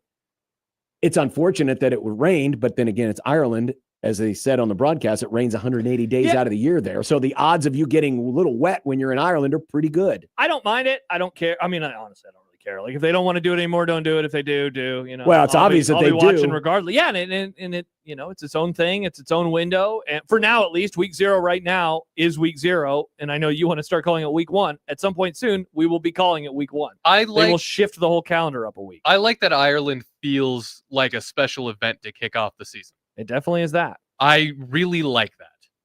It's a very specific game at a very specific place right away. And next year it's what, North Carolina TCU, and then there's another one coming up in a couple of years. Yeah. I can't remember the matchup. But Well, but make no mistake about it. see soggy Bill Belichick. The conditions affected both teams. Definitely. Yeah, Absolutely. for It sure. was not like look up and down at the stats. It was not a clean football game. Both teams turned the ball over twice. There honestly weren't as many penalties as I expected there to be, just 7 combined, only 1 for Iowa State, which is absolutely awesome. That is crazy. But this is not these two teams at their best. The day that Nebraska played Northwestern, that was like a much better day for football, right? Like maybe there's Well, a yeah, little they giving away beer in the second half. They were giving away beer, but if I remember right, that was like an awesome afternoon, early evening. It was. This sadly was not that, and it wasn't from the start. You know, It wasn't, but It is hey, what it is. if this game would have played in the United States, people would be like, "Oh, right, a rain game, yeah." no, But Ring because sucked. this game, and again, that's why I caution folks, and I'll be saying this all week: don't take too much out of game 1, good or bad, because everyone's a little bit new, and now with the transfer portal and all these different players coming in, this will be the first time that this group of teammates will play together in a football game, and that can be a little jarring. Hell, we even see in the NFL. of course, Week 1, week 2, sometimes it gets off to a rocky start, and they have more practice and actual preseason games that they could play in to get them ready. So, yeah, it's going to be a little bit sloppy. Is John trying to temper expectations for Thursday? Well, I am. I'm because I know what's going to happen, I know right? you're arguing with this. Who are you arguing with right now? Was there Just somebody people- online that No. I mean, no, nothing in John's right to particular. do this. There are going to be a group of people who, yeah, no matter how sports- the game sports goes been on gone for 9 Thursday. months. Overreact as much as you want. We do a show called Bigger at Overreaction. Well, but that's It doesn't offend me. If you done want to overreact. You haven't watched a football game in a while. I'm fine with it.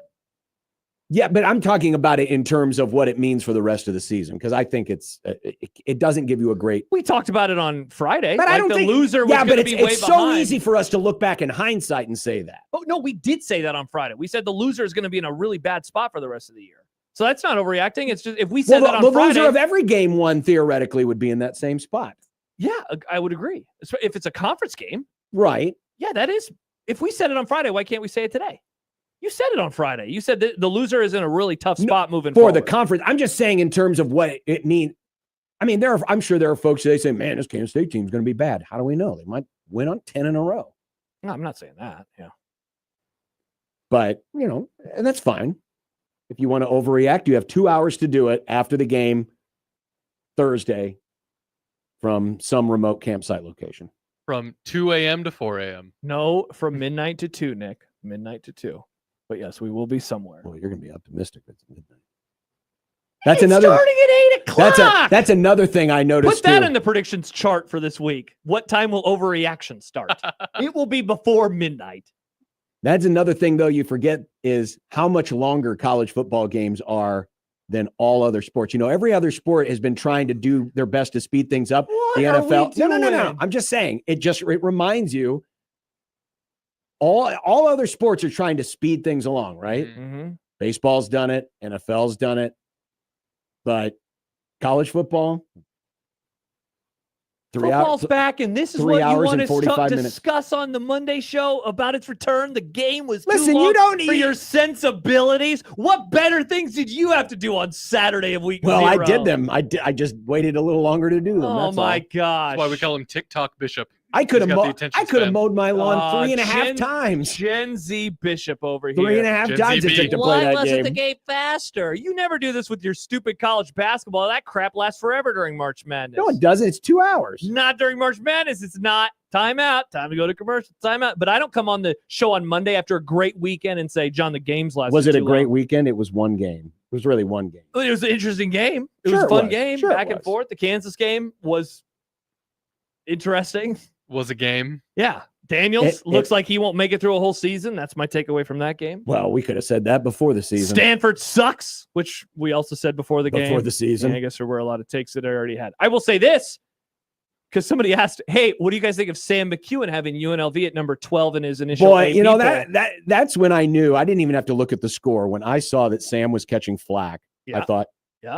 is UNLV having problems? They had a lot of problems. I watched most of that game. They did not look good. Also, broadcast on the Mountain Network, John, terrible. Absolute garbage. What was wrong with him? They did this weird thing every time they showed a regular replay where, you know how when a station, a TV station, got them 100, when a TV network goes to commercial, how they kind of have like a bit of extra flair with the graphics where it's like ESPN, like things are flying and they're showing. Yeah. They did that for every replay. Every Ugh. replay, it was this graphic that would go away and then it would come back and then it would open and there was the replay. It's like, just show the damn replay. They're doing Why too don't much. you? They're doing Yeah, too much. And here this is you're bagging on me for game time, and you're pushing your proverbial glass up. your Nerd house. turd. You know, they should have done this but see, in the truck. Our listeners know when I say this, it comes from a good place where I'm trying to make the game better. You just want to complain about college Remember, football because Josh, you're mad that it's back. Now your summer's gone. Josh, remember though, even the good place was really spoilers. The bad place. Spoiler alert, Nick. Jeez, it's a massive spoiler. What if John was about to start the good place? Were you going to start the good place? Joe? No, I wasn't going to start the good place. It's a great show.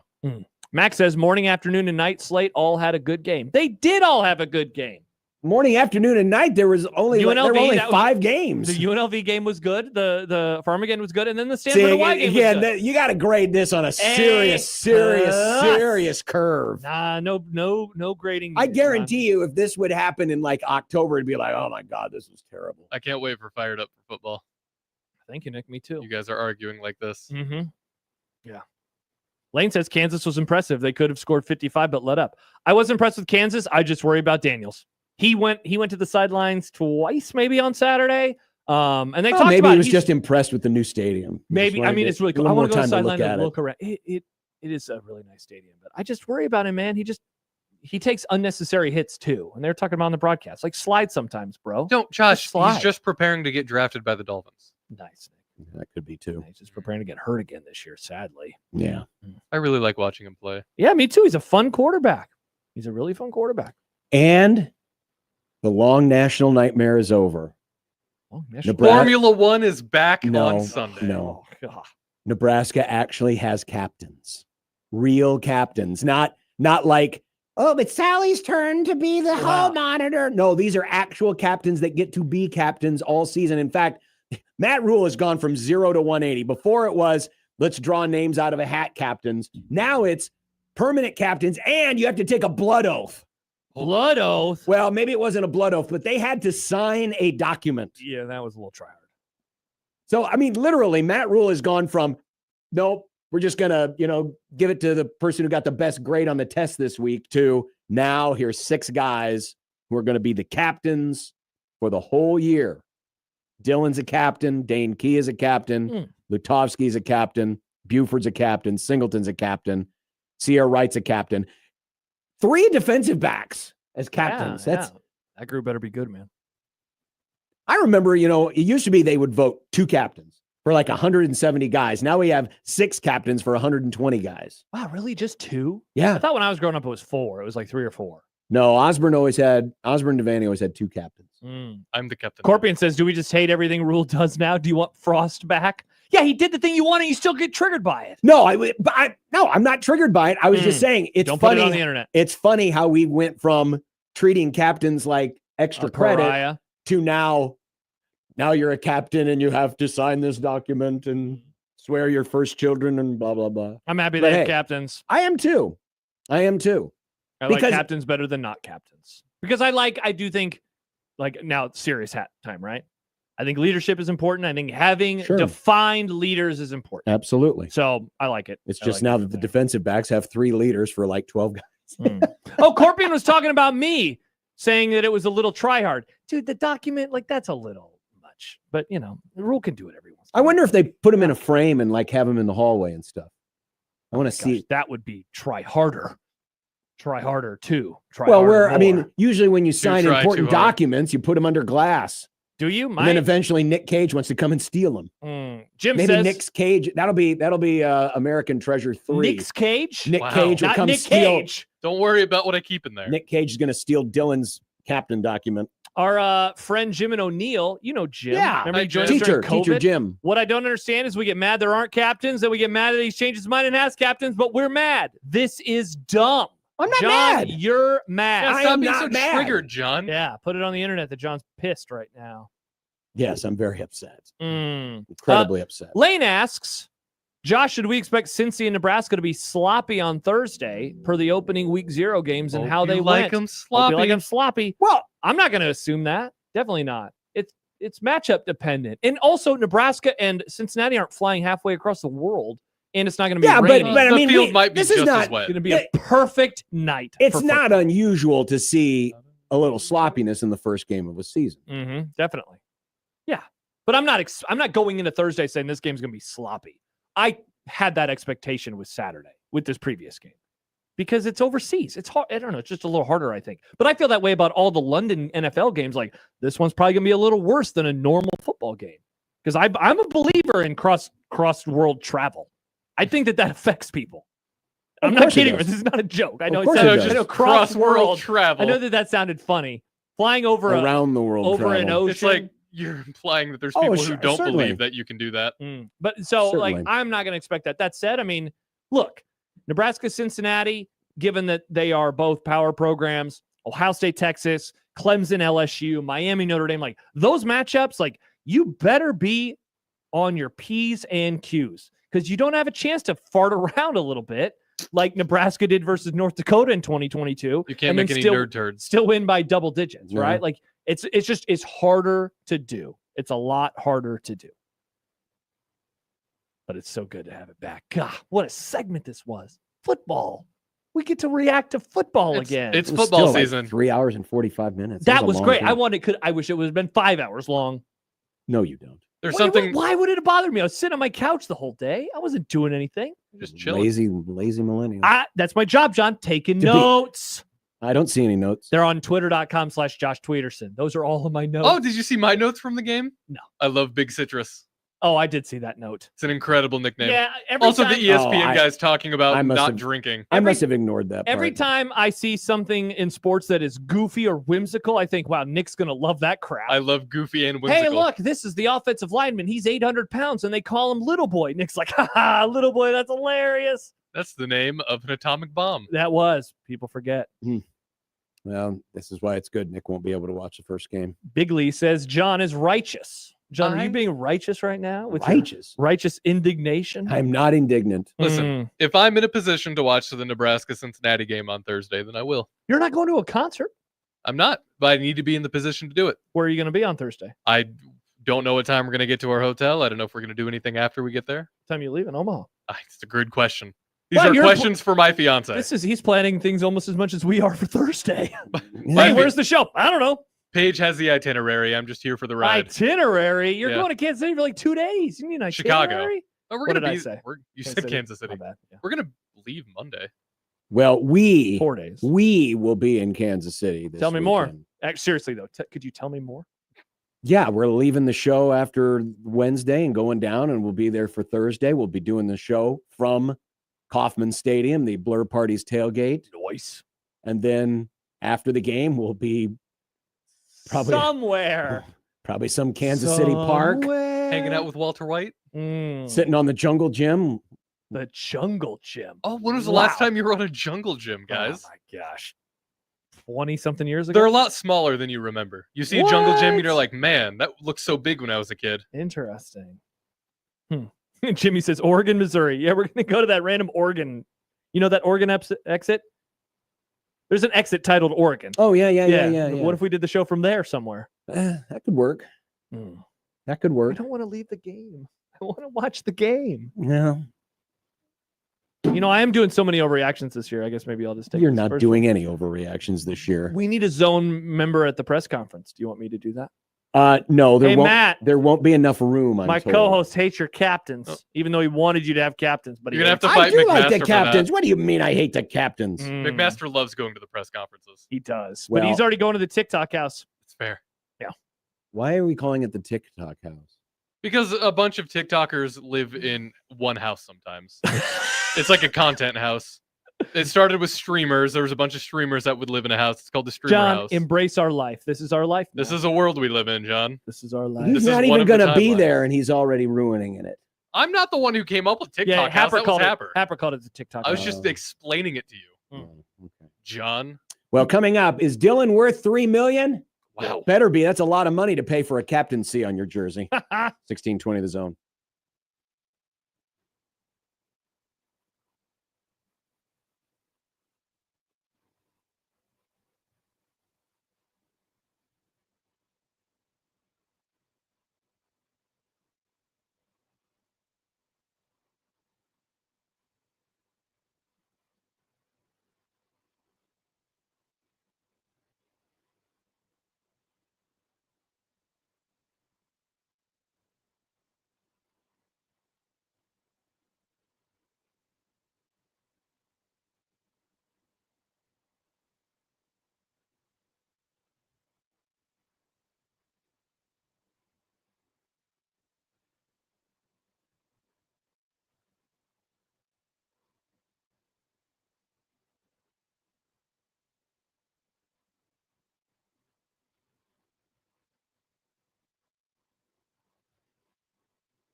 Welcome to 1620 The Zone's Readout Week. Presented by Union Bank and Trust. Feel good about where you bank. Member FDIC.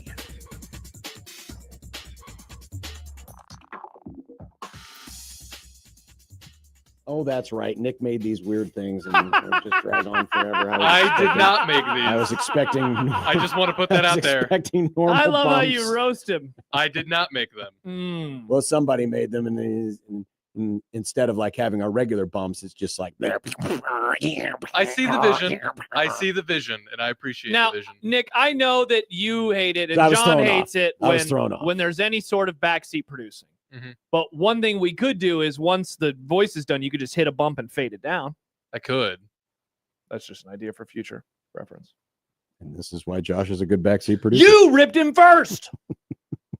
No, I didn't rip him. I was just like, oh. Did he rip you? No, I forgot that these were done that way. That's all. Who did them? Who do you want to throw under the bus? I'm not going to throw anyone under the bus. All right, so who would have done it? Odson? Well, Peter? Joey? Those are the only. I didn't know we asked Peter or Joey to do any of that production for us. So is the answer Odson? I will not The throw answer anyone under is the bus. Odson. Wow. Well, he is the director of audio. He is the director of audio. I'd just forgotten that that's what it's. That's what Mhm. it is. Don't worry, the regular bumps will be back next week. Keena says Nick is going to turn this car around. More of a camper. So last week, No, that's overreaction. On3 published an article on college football's highest paid quarterbacks. And some of the groupings near the top aren't probably the folks you expected. There's no Arch. There's no DJ. Yeah, But if you look at the list, Darian Mensah, I would never have guessed that. he's the kid that transferred from Tulane, right? Yeah, he's the kid that transferred from Tulane, went to Duke. $4 million, according to what On3 has been told. $4 million. Now, some of these too, they say that, well, there could be incentives that pay, double that or whatever. So I'm just going with the initial number that they reported, the guaranteed number. Nice. But Darian Mensah, $4 million. Carson Beck. See, now remember the early reports from him when he went to Miami were like closing in on 6 or 7. Right. But it's only 3.2 It's 3.2. Wow. And then there's Dylan. Dylan Raiola. According to On3, $3+ million. They just said it was going to be 3+. So it could be higher than Carson Beck. We don't know. It's like an app. I really like how some of these have concrete numbers, Me and too, some Nick. of them are like, Yeah, at least 3 million, north of 2 million. That's what it is. This isn't like, Bryce Harper's contract where we have all the details. That the mystery of college football continues. Mystery metrics. Drew Aller, at least $3 million. Bryce Underwood, who got named the starter today. True freshman. Gee, I wonder why. Because he's getting paid $3 million. Mm-hmm. John Mateer, the transfer quarterback to Oklahoma, between 2.5 and 3. Diego Pavia, No wonder he wanted to stay in school. He ain't making this money in the NFL. north of $2 million, and Lenoris Sellers at South Carolina, 1.8. So you got, like I said, you've got guys who a lot of people put at the top of the quarterback chart. You've got Nussmeier down at LSU, who's getting reportedly less than some of these guys. But of course, the one we focus on is Dylan, $3+ million, according to On3, top 3 paid quarterback, according to their numbers. Yeah, and we're going to have Max Olson on the show at some point over the next week or so. He wrote a really interesting story today that came out today about what players are paid, like what the going rate is for these players. And so, we're looking at the quarterback numbers for among or the highest paid players in the sport, right?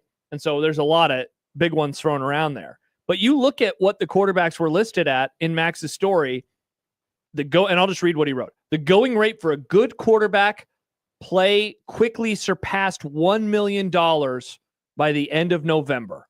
And now it's between $1 and $2 million is what you were looking at spending for a quote unquote good quarterback. Right. And so when you're talking about these players, what I always wonder about, and I can't wait to ask this of Max, is the value in being a transfer, or is the value in being a proven commodity at your school? And we could even make a third bucket, John. is the most value when you have experience, but gosh, they just don't want to lose you. Because I would say right now, Dylan Raiola is in that camp. Mm-hmm. He has proven in that he has started. He has not proven in that we know for sure he will be excellent at the collegiate level. Mm-hmm. But man, Nebraska would be in a really rough spot if he were to leave. Man, and so you have to imagine that he was able to use that in terms of negotiating, over the course of the whatever. Well, when you look at this list, and these are the top 8, Mensa's a transfer, Beck's a transfer. Now, Aller, he's a development. He's been there all 4 or 5 years, whatever it is. Underwood, a recruit. Underwood, a true freshman. Mateer, a transfer. Pavia, a transfer. JUCO transfer, yeah. Yeah, and Sellers, Sellers, he was a freshman last year, so he's a South Carolina original. Mm-hmm. So it's a mix. Yeah, it really is. It's a mix.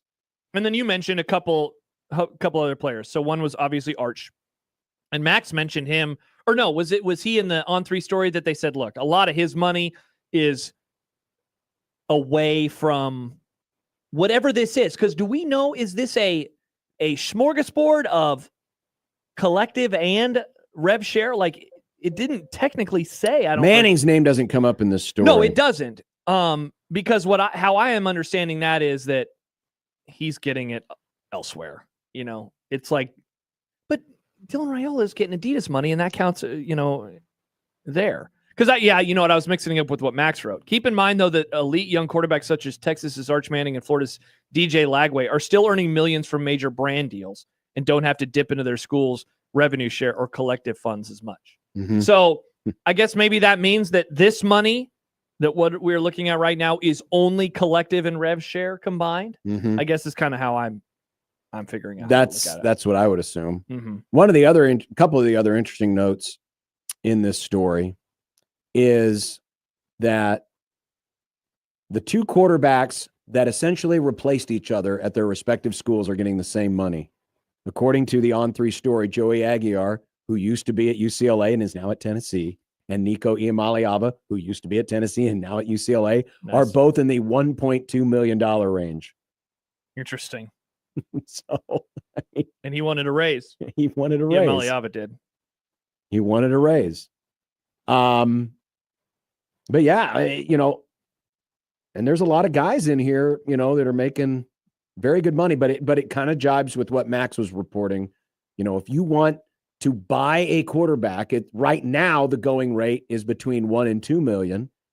And how soon before it's between 2 and 3? Oh man, I'd say probably next year, right? Like, sure. The way in which because this market has changed in such a short amount of time. Keep in mind, a lot of the guys that are on this list, they're all underclassmen. Didn't Casey Thompson, when he first got to Nebraska, say something about like a good player costs X or a good quarterback costs X? And we were like, whoa, it's that much money. Mm-hmm. And to think about how much it's changed. And that was only 3 years ago. It's changed quite a bit overnight. So to answer your question, yeah, I would guess that happens again. There was one name that had been mistakenly omitted from the list. And you'll never guess who his dad is. But Avery Johnson should be on that list too. He's expected to make $2+ million, so he's in that range. Well, he's got to bail his family out of jail. Can we start calling Avery Johnson Puddles as a nickname? Nice. Well, but he wasn't involved. It was just his dad and his brother. D'Lo says, what about DJ Lagway? So Lagway was also not on the... Lagway is expected to be making well over $1.6 million. Oh, he is on there. Okay. Yeah, he wasn't in the main list. I see. He wasn't in the main list. But again, a lot of this too is, you're right. There might be other deals out there that don't get counted against this. And so your Arch Mannings and your DJ Lagways might be making more. That's why I'm confused, because I know that Dylan, like in Dylan's little blurb, scroll up to it. Doesn't it mention Adidas inside of that? Yes, that or does it not? No, according to this, the figure is an all-in number between roster value, NIL deals, including partnerships with Adidas and Panini. I didn't know Raiola was doing Panini spots. Yeah, I didn't either. Like the sandwich? Like is the sandwich just sponsoring him? Maybe a press? Wait. Are you going to Google Dylan Raiola Can Panini? I want to be sponsored by Reuben. Wow, interesting. I I'll do love fried Reubens. chicken. Oh, nice. Or buffalo wings.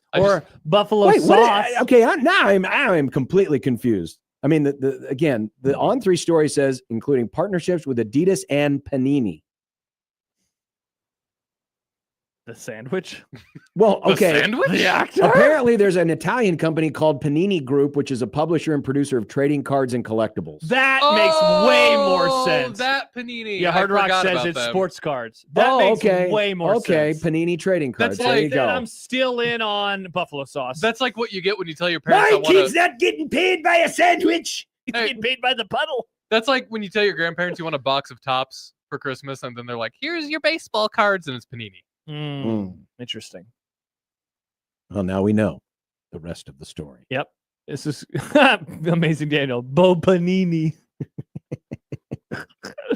Good job, everybody. Thanks for helping us olds. Wow, Nick, you're now an old. I still like the idea more of being sponsored by the concept of a sandwich. I do not understand how trading cards are still a thing. I'll be honest. It's confusing to me.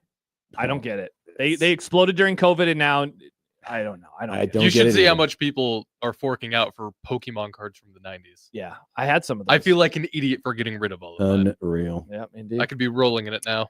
Still to come, Mitch Sherman's going to join us from The Athletic, but Nice. maybe it might be a good time to catch up on what's happening in the NFL. You know, there were cuts this weekend. Do we have to, John? It's a bad sport with bad people and bad teams. Smiles and glory hole. But there's also good people and good teams. Are there? Sure. The Chiefs. The Eagles. The Don't Rams. remind- God, the Eagles are going to kill The Cowboys Dolphins might next be week. okay. You know how much of a bummer it is to be playing in the first game of the year and not be excited for it because you're going to get smoked? I mean, you played the Bills that time a couple years ago, but you kept calling them Buffalo overrated, and they destroyed you. Yeah, thing's but gonna how many happen to Super my Bowls team. have they won? Who? Buffalo overrated.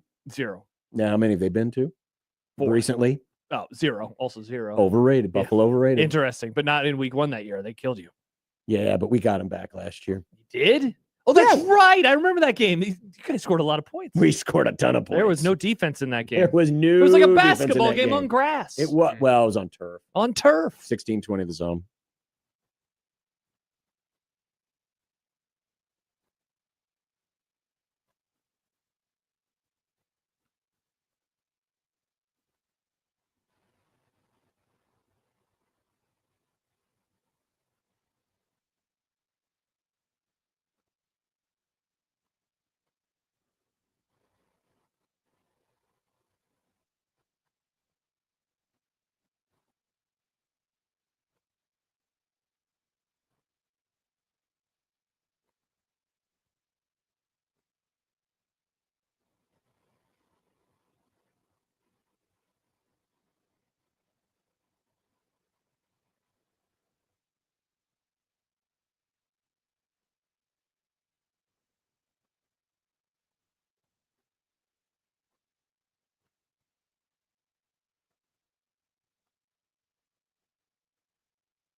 Rascal Flats is bringing their Life as a Highway tour to Omaha this January at CHI Health Center. You can listen all week here on The Zone, including tomorrow and Wednesday here on the program for your chance to win your way into the show. And you can find out more details at 1620thezone.com.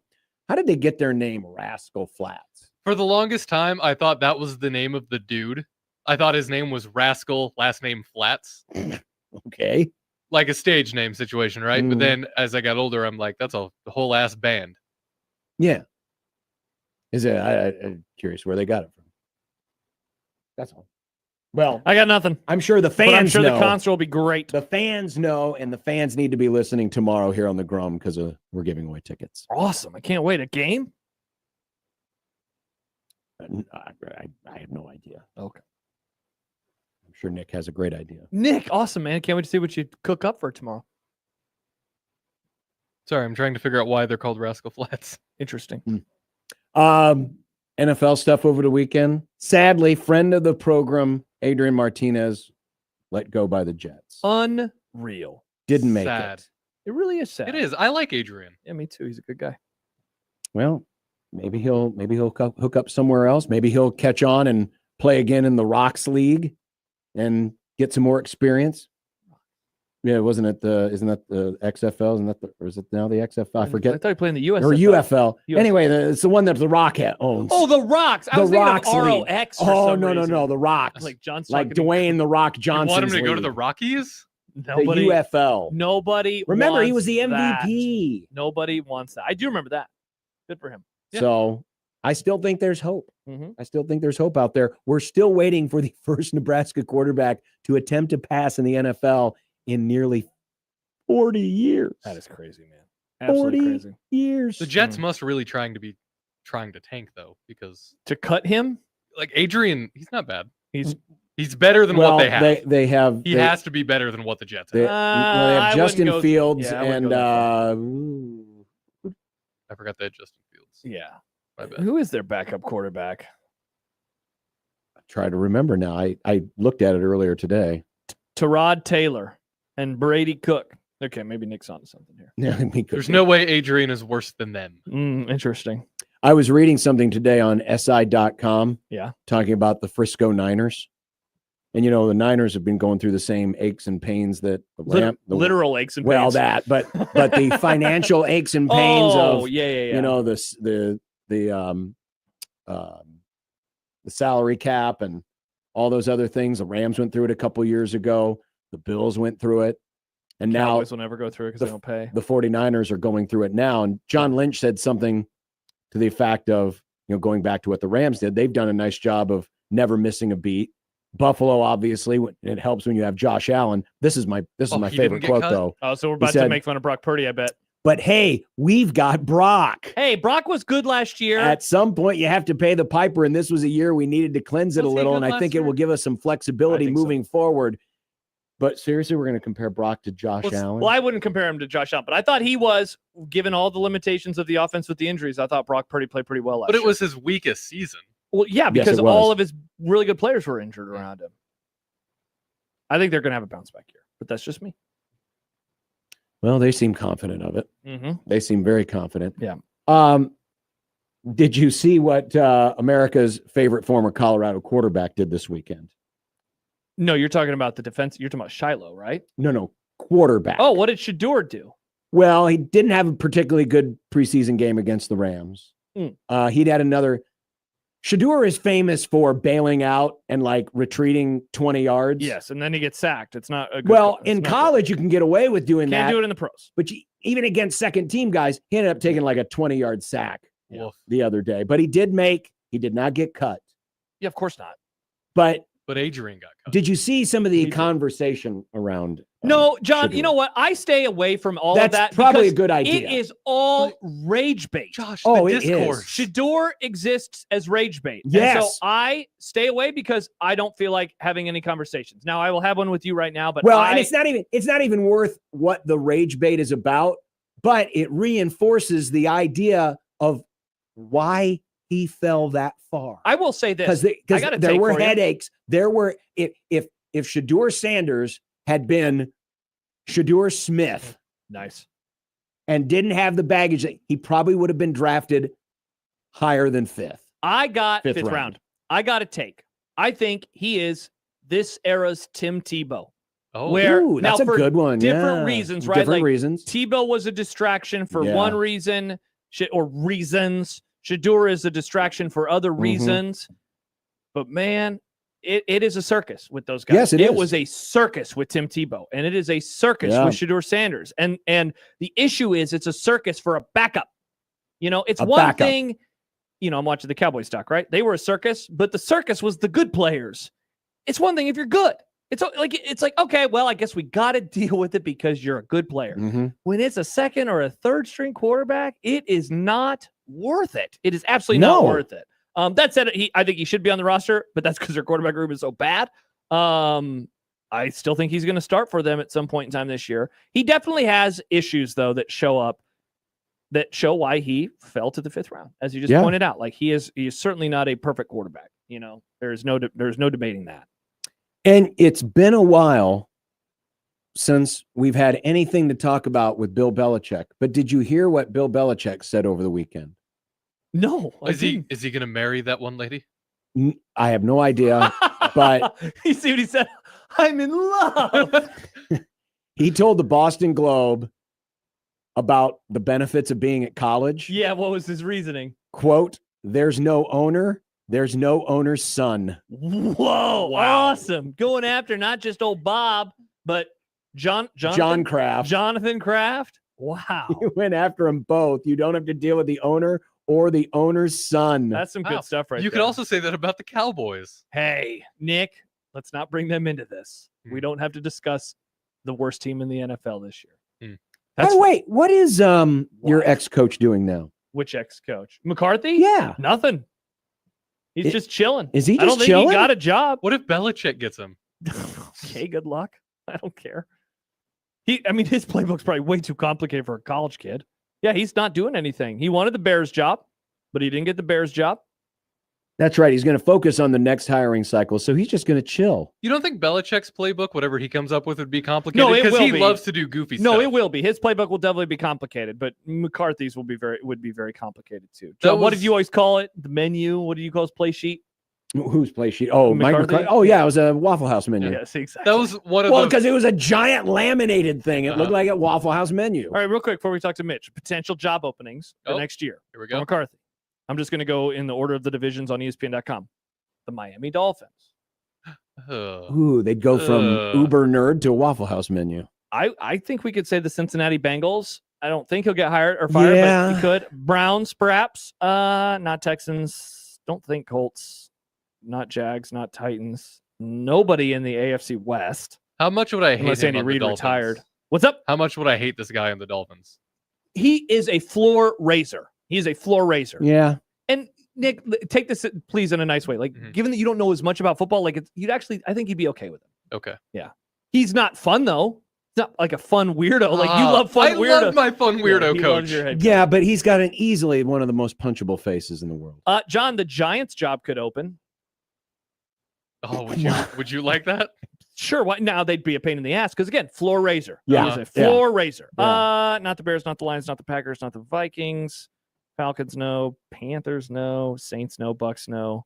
Unless what's his name What about left? the Falcons? You think so?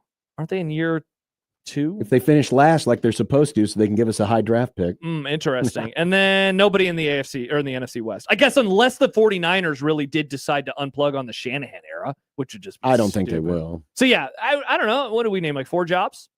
Giants. That's my early lean, I think, right now. Giant. He's the next Giants head coach.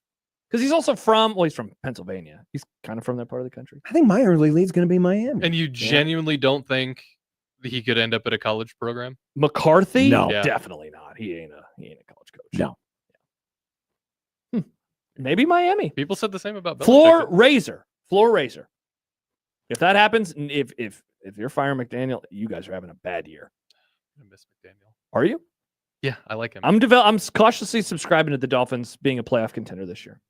Nice. If Tua is healthy. There's a huge caveat. So what's going to happen is they're going to get I did it. they're going to get to the first round of the playoffs and get knocked out by the Bills because that's what's happened the last 5 years. Probably. Well, then maybe McCarthy will feel right at home. Yeah. As long as you don't like playing in AFC Championship games. Coming up next, we will discuss Huskers and Things with Mitch Sherman. Huskers and Things. I love Huskers and Things. Huskers and Things. That's what we should call our show now. I like it. We'll just call it Huskers and Things. Here we go on a Wednesday with Huskers and Things. It's Red Out Week, brought to you by Huskers and Things and Union Bank and Trust, 1620 The Zone.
Mitch Sherman of The Athletic joining us.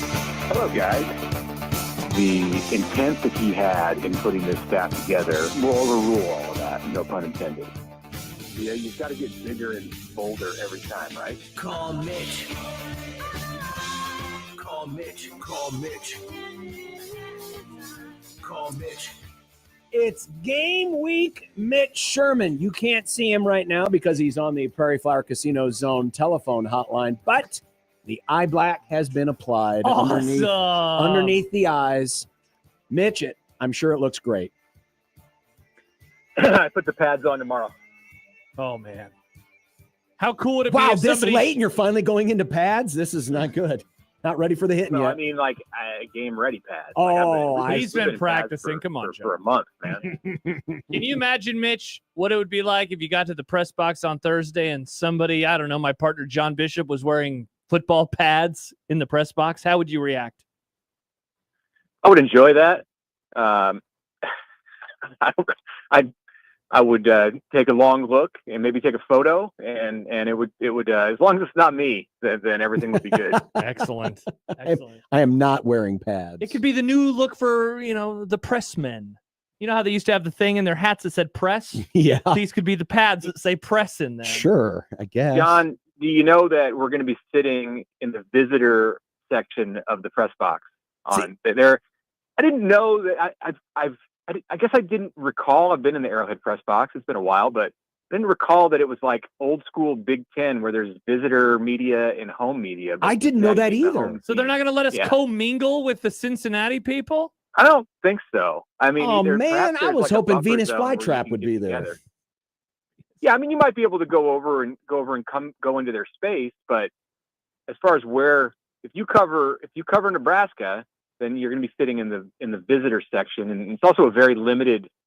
My understanding is it's a limited space for the post game interviews because it's like mimicking the the NFL style. Well, I don't know. We're not talking. They're not going to have like pink locker rooms. Like the NFL, I thought was a little bit more standard with like the way that they treated visiting team and visiting teams media, but apparently the Chiefs get into some gamesmanships with that, and they have a small space devoted for the opponent's press conference. So, or Mitch, could we be grading on a curve because the Nebraska media contingent is so large?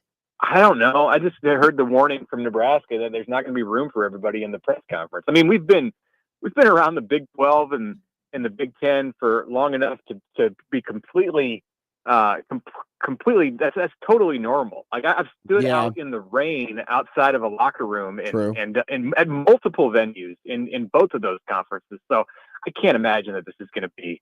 It's the NFL. I can't imagine that this is going to be going to be an issue. Well, Mitch, for those of us trying to watch on the stream, we missed like the first 5 minutes of Dana today because they didn't have the sound turned on. But I'm curious what were some of the Dana highlights today as he gave us his last address before game time?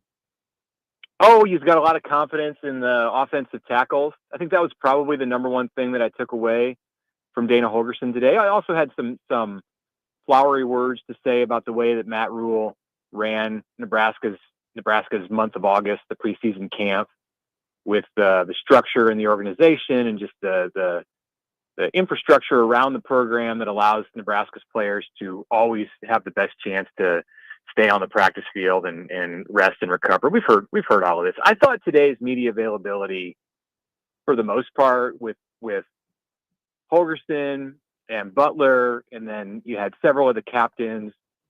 Heard from Williams Winery for the first time in a media setting. I thought it was largely just ho hum. Like the work has been done at this point. There's not that much left to say. And you know what? Another member of the media turned to me after a couple of the players and maybe one of the coaches had been up there or both of them and said, "Well, this is not that interesting." I'm like, "Yeah, I'm kind of feeling that too." And in some ways, I think it's the sign of a more mature team. You remember what the team was like, and I'm all for a team that generates content for us, like say whatever you want, like whatever is on your mind. And if it's on your mind, by all means say it. But remember how they acted before the Colorado game last year, and it's nothing like that. And Cincinnati's not a team that brings out the emotions that CU did a year ago, but it is the premier non-conference game on the schedule. It's a Big 12 team. It's at Arrowhead Stadium. I think they're more mature in their approach, and that kind of comes through in just a relatively business-like attitude when answering questions here this week. Mitch, we're now 3 days removed from the initial depth chart coming out. We've heard about some of the availability or lack thereof of some players, because of injuries or what have you. What now, a few days later, is sticking with you most in terms of what it means for Thursday, not so much the season at large? Yeah, sure.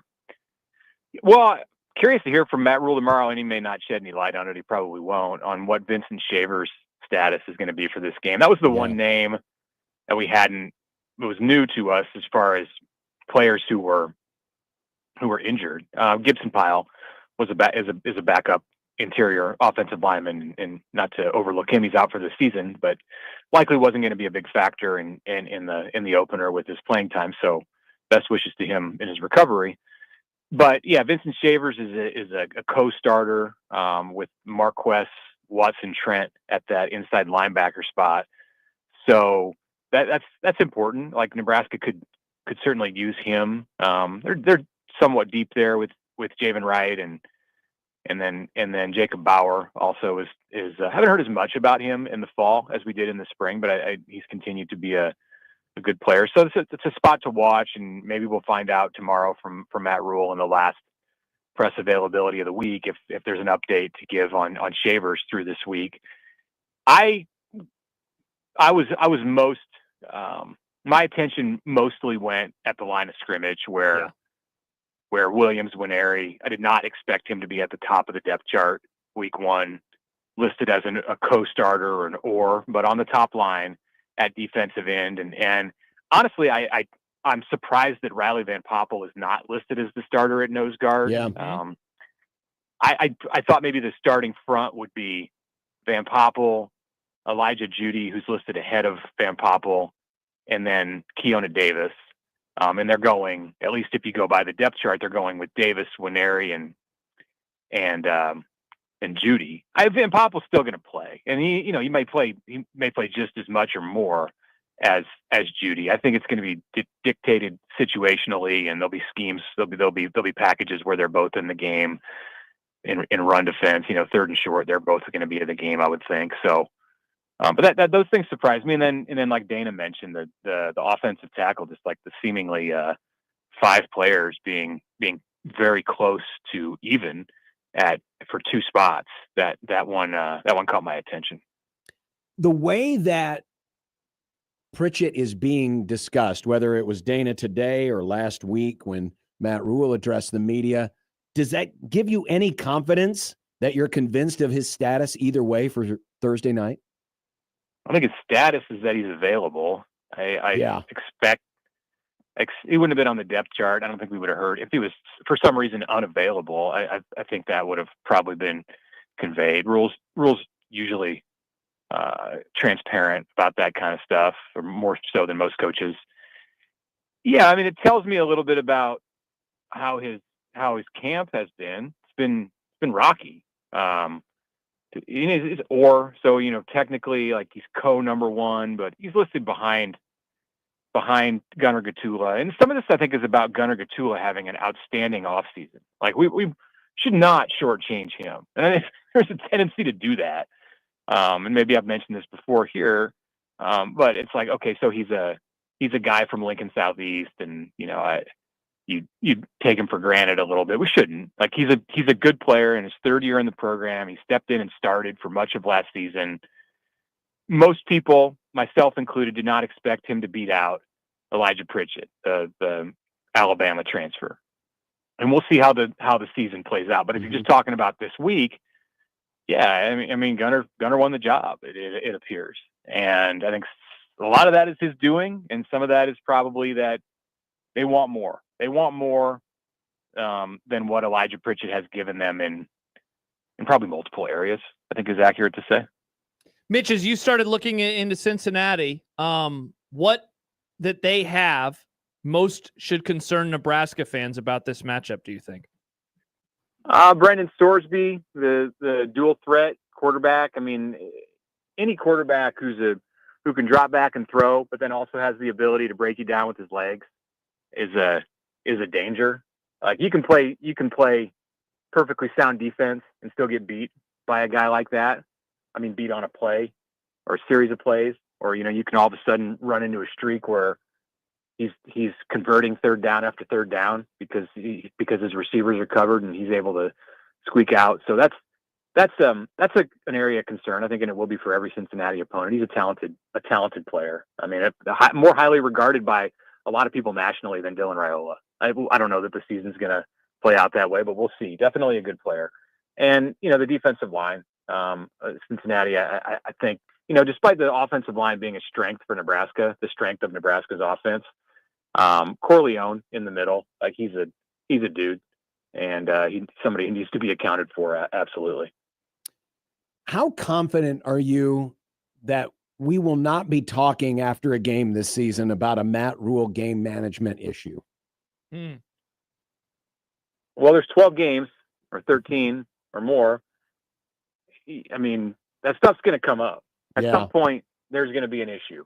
Very few coaches are going to go through a season, and have two halves of football and 12, 13 plus games and not have a game management issue. Like if you're asking me if I think that like it's going to be a consistent topic and where it's a weakness for this football team, I don't know. I'm not ready to. I'm not going to say that. Like there's been some things for sure in Rule's time, his couple years at Nebraska. I think this season. I mean, you are who you are as a coach, but I think he has the ability to pay closer attention through the off season as he prepares himself for the year, and then in the season and in the games themselves, because of the trust that he has in all of his coordinators. There were times last year where I think he had to pay more attention than he wanted to what was happening on the offensive side, and he doesn't need to do that now with Dana Holgerson, or at least if he does, then the season's not playing out as we expect. And the same thing with special teams. Like he had to be pulling his hair out oftentimes last year because of breakdowns on special teams, and special teams happen at points in the game when game management is front and center many times. So if Mike Eckler's got everything buttoned up and Rule feels good about that, and he can stay in his own space as far as what like the pregame responsibilities and how they're set, like do head coach stuff, and I think it'll show up in the game management. Mitch, kind of along those lines, beyond a win-loss record, what defines a good season for Nebraska football? And I said along those lines because I wonder if it would be the lack of discourse surrounding game management, if that could be something that could define a good season. Yeah, we haven't spent a lot of time talking about that through the off season, but it's been something. It's been a thing. It's been a topic at times in the Rule era. My mind doesn't immediately go there when I think about what defines a successful season. I think about beating a ranked team, beat up for Nebraska to win games that are coin tosses or games in which Nebraska is not expected to win. Like if they just go through the season and win the games that they're expected to win, then it's going to be a successful season, because there's only a couple out there where you look at them and say, okay, well, they don't have the talent edge. And maybe one of those games where they don't have the talent edge, I think it's still going to be close to a toss-up as far as what the experts, or what we think, not that we're experts, but what people who make predictions on games think before they play. And I'm talking about Michigan. Penn State, they're going to be at a decided disadvantage, I think, in a lot of ways. So if they take care of business in the others, like that's a great season. But for me, part of what will define success is not just taking care of business, but doing something that like where they go above and beyond, like at least once. Mitch, tomorrow we're going to do our Husker 10 questions. These are questions that look ahead towards the season. We're very specific about what is expected from the team. One of those questions is a multiple choice question. Which will best describe the Husker special teams? Incredible, pretty okay, average, or same old crap? What do you think? I'm not ready to say it's going to be incredible. I mean, Mike Eckler is good, and I think he's changed the mentality around Nebraska special teams. But incredible, I mean, some people might view it as incredible if they're pretty okay. So there's That's true. contradiction right But there. we'll use incredible to describe incredible, right? Not just on we're not grading on a curve. I'll go with door number 2. Pretty okay. Yeah. I mean, pretty okay. Around here, Maybe like you said, it'll feel great. Maybe slightly above that. Like I think they can be an above average special teams group. Like they've got a new punter, they've got a new kicker. Yep. They say they're going to be good at returns. Ja'Cory Barney is very confident, and I look at Ja'Cory Barney and I go, yeah, he can return punts. Like as long as they can block for him, and I think special teams. If there's an area on the team that you can turn in an off season, I would say it's special teams. Because it's about attitude and it's about mentality and it's about having that will to want to do it, and there's some scheme involved. But Nebraska has the issues with special teams have never been about talent, except in the instances when they just didn't have a kicker who was talented enough to kick it through the uprights because of injuries or whatever. But seem to have addressed that. Like I think it can be an above average. Like pretty okay might even be a little bit of an understatement from where I expect it to be. I think it can be pretty good. How about that? Yeah, I think special teams conversation is so interesting, Mitch, because unlike offense and defense, which ultimately you can boil down to just points, there's so many different facets. You know, there's the field goal kicking, and thus then there are all the components that go into that. There is the punting, there is the returning, there is the coverage. Like they're like 6 or 7 phases inside of the own phase. And so while I think that there are some parts on special teams I definitely think are going to be better, you know, like I guess I still wonder about the kicking, the actual kicking and trying to score points with that phase of special teams. And if that is going to be as big of an improvement as, say, coverage or the return game could be. Yeah, you're right. I mean, there's so many different areas where you can go wrong, and Nebraska's gone wrong in almost all of them at some point in the last several years. So you think you got it all fixed, and I'm sure they do feel good about it going into game 1. And you know, you can spring a leak somewhere, and all of a sudden you give up an 80-yard kickoff return, and it's like that can kind of ruin your special teams performance for an entire game if you give up a touchdown. So that's part of the reason I think that, like I say, he's not a magician, because you can't just fix everything right away. But I do think that they're prepared for it to be much better. Mitch, it is time.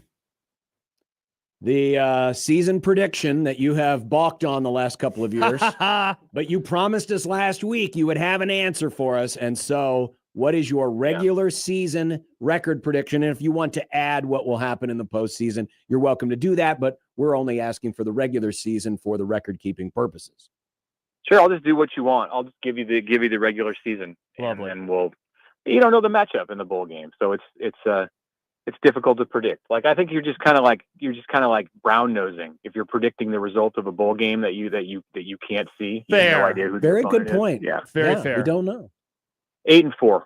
8-4. You are the second picker, and you are the second 8-4 man. Kent Walgamot. You're in very good company right now, Mitch. I am. I'm very happy to be in the same chair as Kent. Excellent. 8-4. 8-4. All right. Something tells me that could be the majority prediction. You said last week it's going to be 9-3. I thought so too, but maybe I think 8-4 is the number. I think 8-4 is going to be the number that people pick the most for sure. All right. Yep. Well, Mitch, we'll see you down in Kansas City. I will not be wearing pads. Bummer.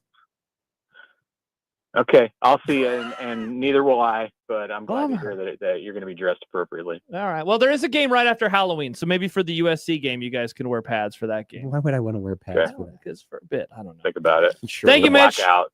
All right. Okay. Thanks, Mitch. Bye-bye. Mitch Sherman of The Athletic. Corpian writes, why does 8-4 feel like a disappointment? John, would 8-4 feel like a disappointment?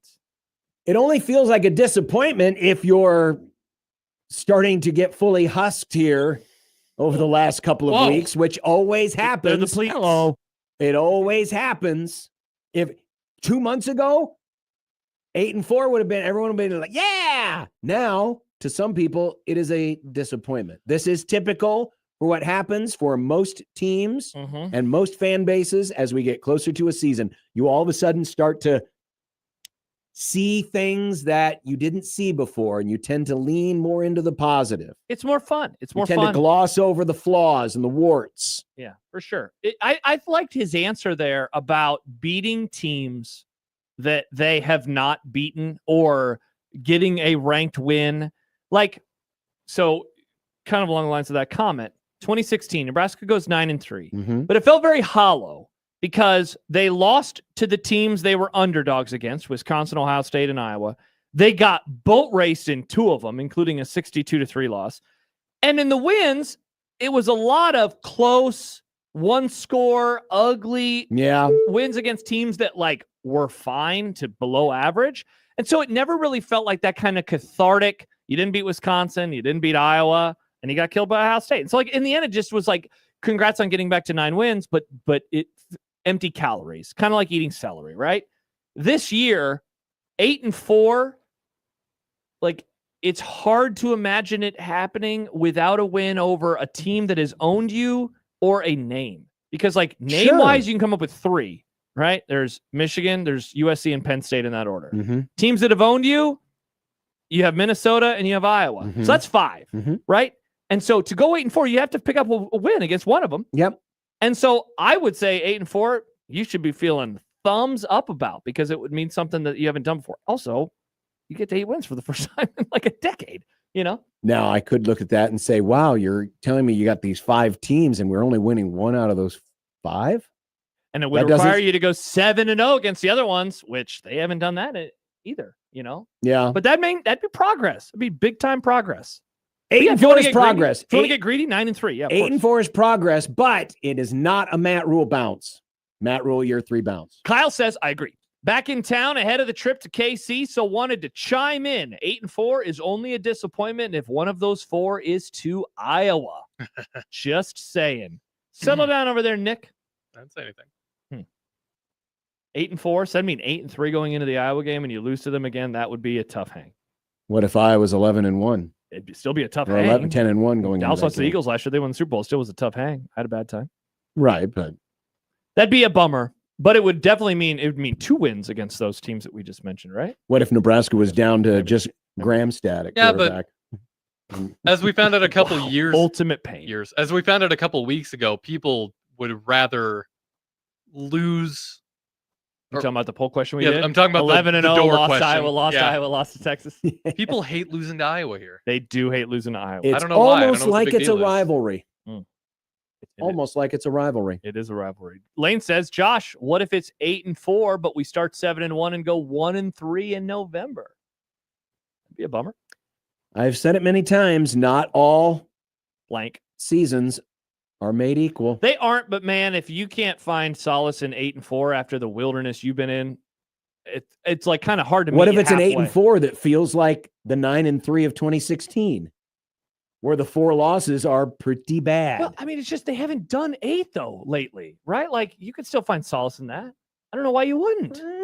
John, this is a team that didn't go to a bowl game for almost a decade. Let's say Penn State wins like Ohio State did in 2016. So they're making it to the semifinals of the playoff. Like they're a good team. It's a road game.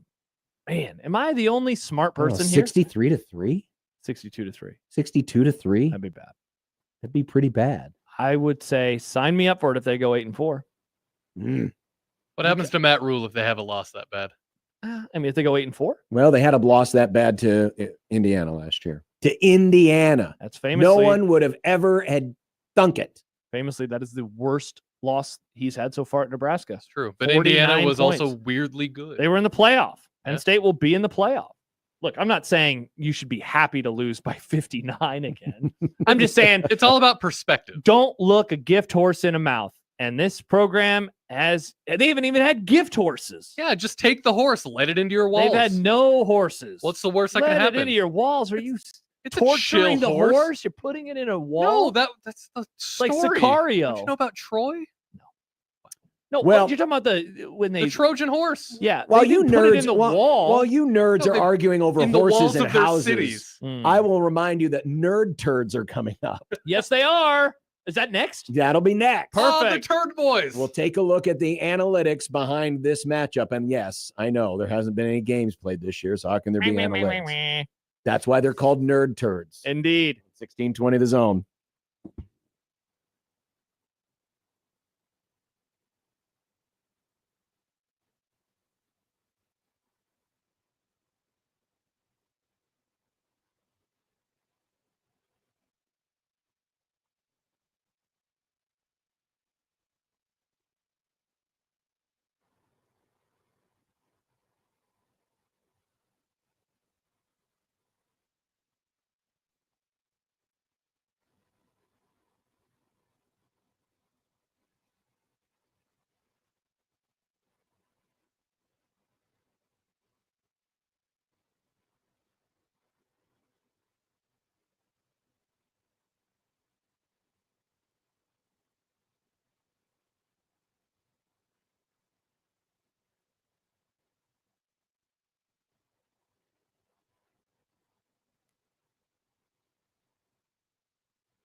Sports Flash.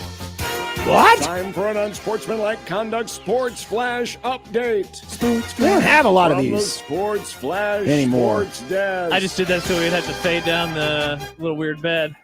What? Just kidding. You just called for a fake sports flash? No, there's real news, John. Trey Hendrickson and the Bengals of Cincinnati have reached an agreement on a $14 million raise, boosting his 2025 salary to $30 million. Don't I hit it? No, Just you missed. barely. No, you I missed just got it. Sports Flash. That was better. So yeah, he is still scheduled though to become an unrestricted free agent Sports Flash. after this season. Huh? Sports Flash. The Cowboys are like, can we do that too? Wow. So, ladies and gentlemen, we can declare it over. NFL holdout season is done. We made it, folks. We made it. Congratulations to all the players who got their big, fat new contracts and the owners who were reluctant, but then eventually relented to paying them. And now everyone. It's all over. Everyone as well. It's all over. Well, congratulations to Trey Hendrickson. That was the OG holdout, man. We were talking about this months ago. We were. Before we even knew what a Micah Parsons was. Or a Michael Parson, as his owner calls him. Michael Parson. Do we have that one, Nick? I don't. Oh, bummer. Oh, that's funny. We called him Michael Parson. That's funny. Because he's, if he was a presidential nominee, we'd be demanding he drop out of the race. Would we? But instead, Would we in 2025? Would we? Well, we did last year, so I don't know why we wouldn't this year too. That's true. Yeah. So yes, I would be like, get him out of office. Instead, I can't say that because he's just owning the team. So does this mean in the analogy with Sleepy Joe being analogous to Jera, that Steven is analogous to Kamala? To the Veep? I don't know. I mean, no. Well, or is he Hunter? I'm sad either way, John. It's not going to be good for me either way. Speaking of turds. Nice, Nick. It's time for our brand new segment, Nerd Turd. No, Nerd Turds. Oh, all right. I'll add an S for next week. Instead of nuggets, it's Nerd Turd. Nerd Turds. There will be more turds next week. Don't worry. Many turds. Is he going to have a bunch of little baby turds? Nick, great idea. There will also be nerds.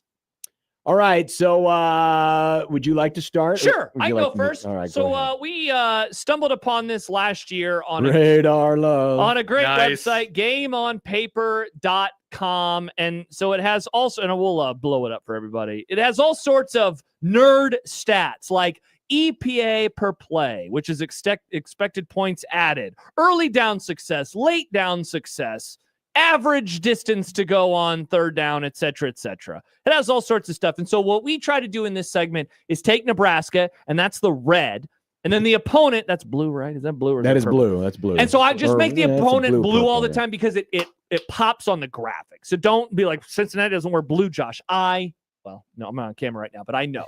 And so we try to put them on top of each other to figure out if that's how babies are made, but more importantly, where Nebraska is good and where they have advantages and where they could struggle. Now, as John pointed out earlier, all we have to go off of right now is last year. So this might be a silly exercise. But a couple of things that we do know about Nebraska's offense last year that they have to get better at this year.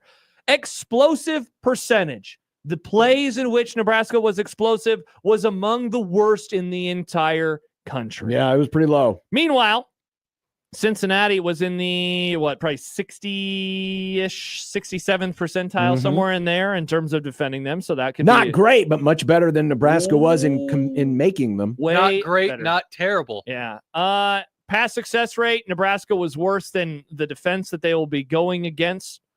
Late down success rate, Cincinnati just a little tiny bit better than Cincinnati. A couple of spots, though, John, that really stood out to me. Average distance to go on third down. Nebraska was actually pretty good. Like really, really good. Cincinnati, not so much. So a little early key maybe for Thursday. Not to say fast start, but success rate on early downs, certainly. Nebraska running the ball. This is something we've been talking about a lot over the course of the offseason. Nebraska's rush EPA per play better than Cincinnati's. The stuff rate, the line yards, also better than Cincinnati. On offense, I would say this graphic tilts Nebraska. Tilts Nebraska. Now, when we go over to the other side of the ball, I mean, it's just an ugly-ass graphic. It's honestly what we're looking at here.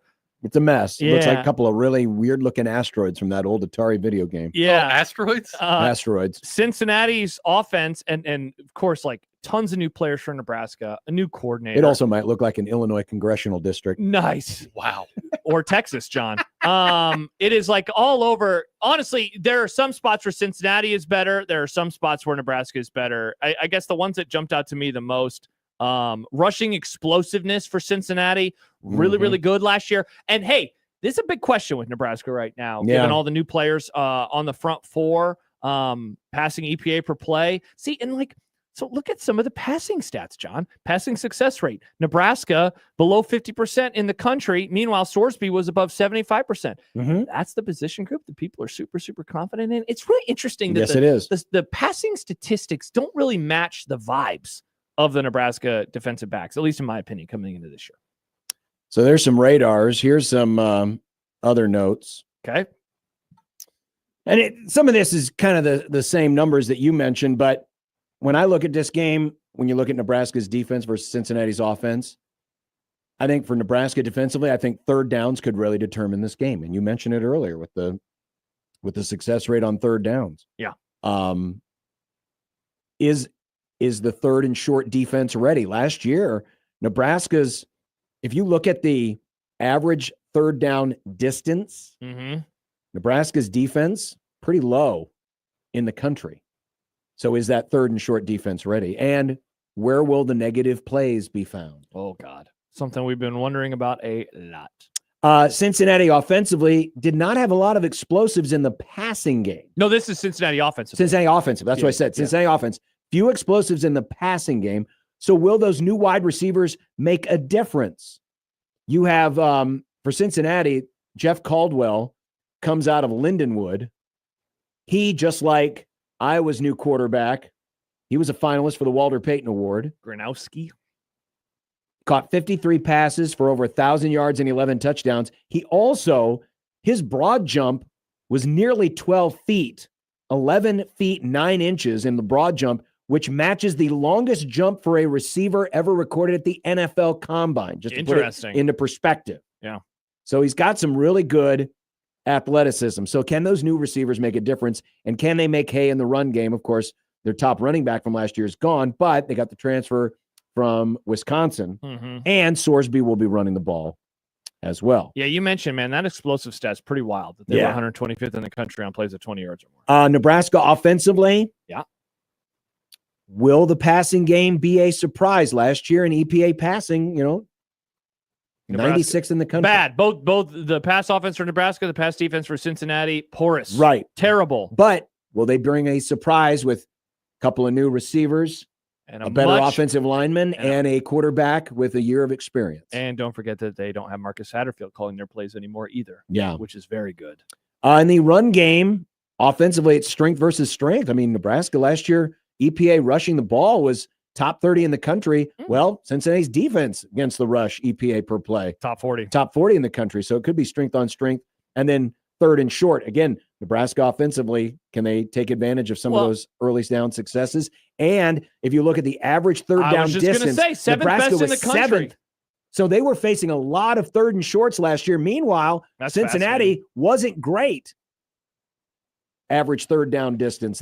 So there could be a lot of third and shorts in this game, and Nebraska will have opportunity to convert them. And hey, how about two other things real fast? I'm going to go back to this other page for a moment. Look at the average starting field position. Last year for Nebraska, it was 83rd. Cincinnati was 73rd. That's on defense where they were facing them. The average starting field position for Nebraska's offense last year, 89th. Meanwhile, Cincinnati's defense, 129. Yeah. Take advantage, man. And now part of that, of course, isn't on them. That's going to be on the defense and the special teams. But that stuff was really, really interesting to me as well. And to go back to the run game, this was a defense last year that forced 14 fumbles, most in the conference, 14th most in the country for the Bearcats. So that is one of those areas.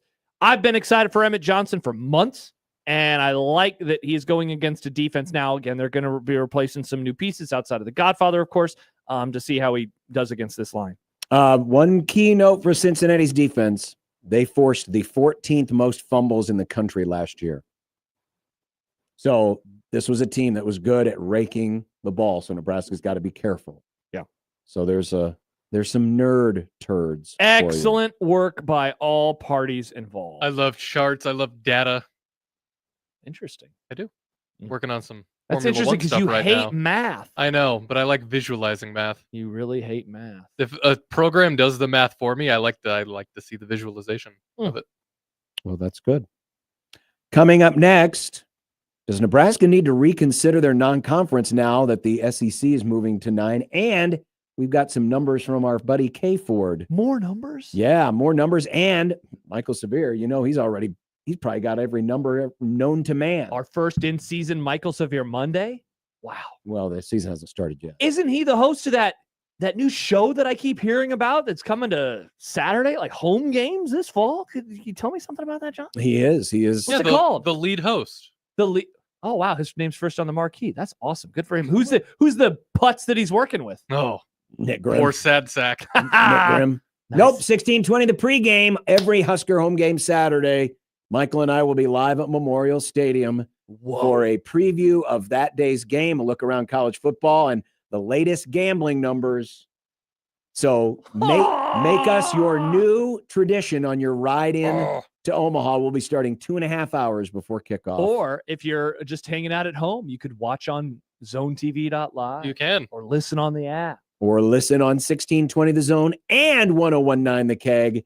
Now It's we're cooking. 1620 The Pregame, presented by Chandler Conway, personal injury attorneys you can trust. 1620 The Zone.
Did you see that Zane Flores is now starting at Oklahoma State this year? No, good for him. Yeah. Wow.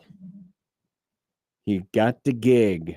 Good for him. This could be an interesting season for the Cowboys, given that. Remember, we were doing our show outside in the parking lot for the Toys for Tots event.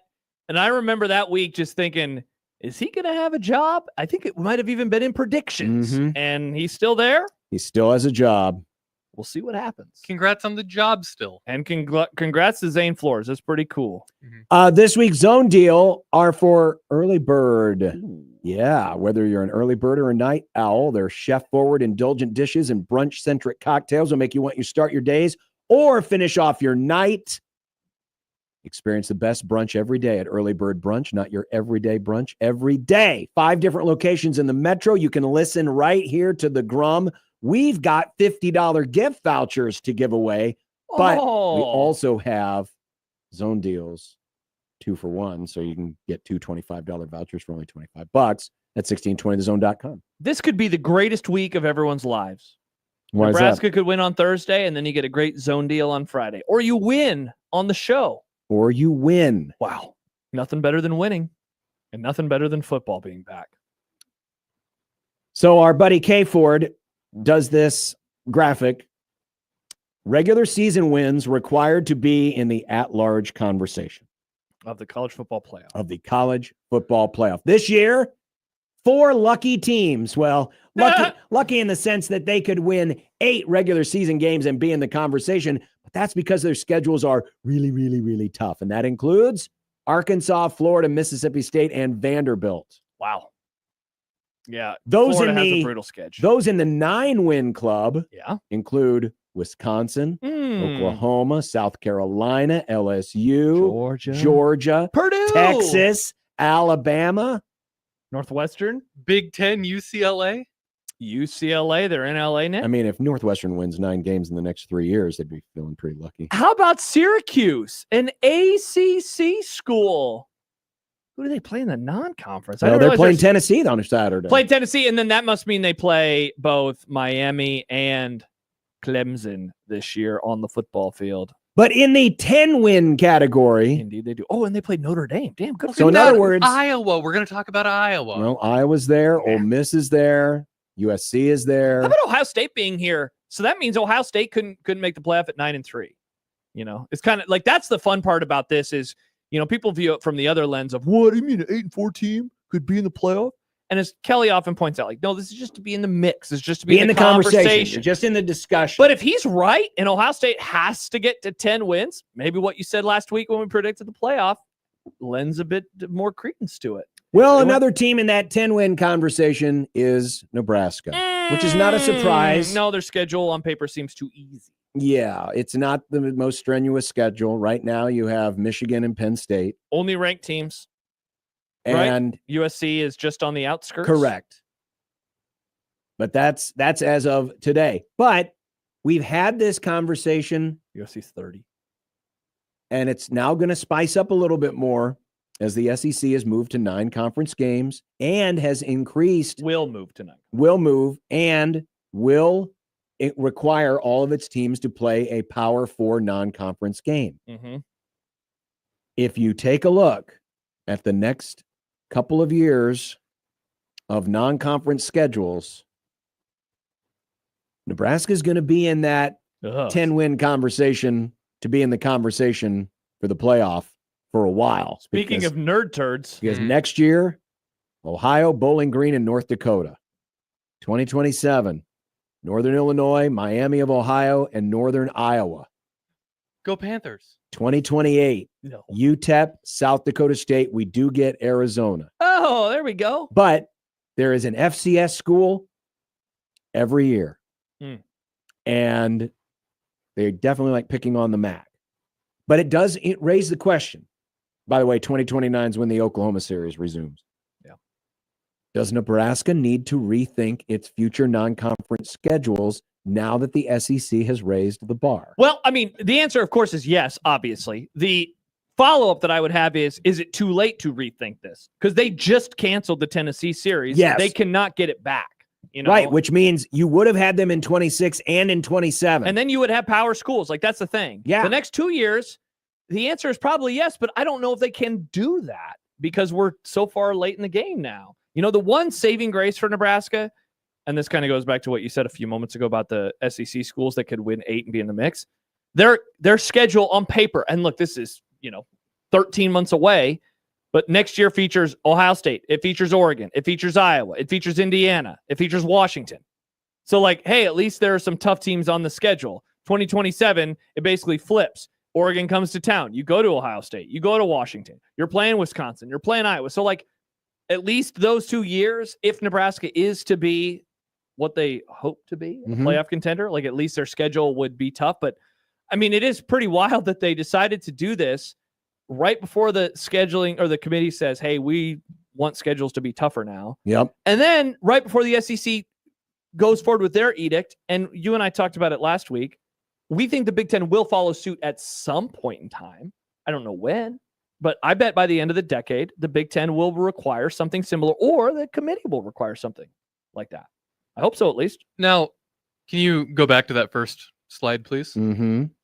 In the 10 regular season win column, I counted 8 Big Ten teams. Mm-hmm. Do you think, like, this is obviously a Nebraska problem, but do you think this is also just a problem with the Big Ten as a whole? Well, here, like, It can be for some schools, yes. Yeah, so no, Indiana doesn't have anyone scheduled for a long time. Yeah, and Indiana is they're in the 10-win bucket this year as well. So Iowa, their non-conference, it's interesting. It features Iowa State. So that's a tough game in the non-con.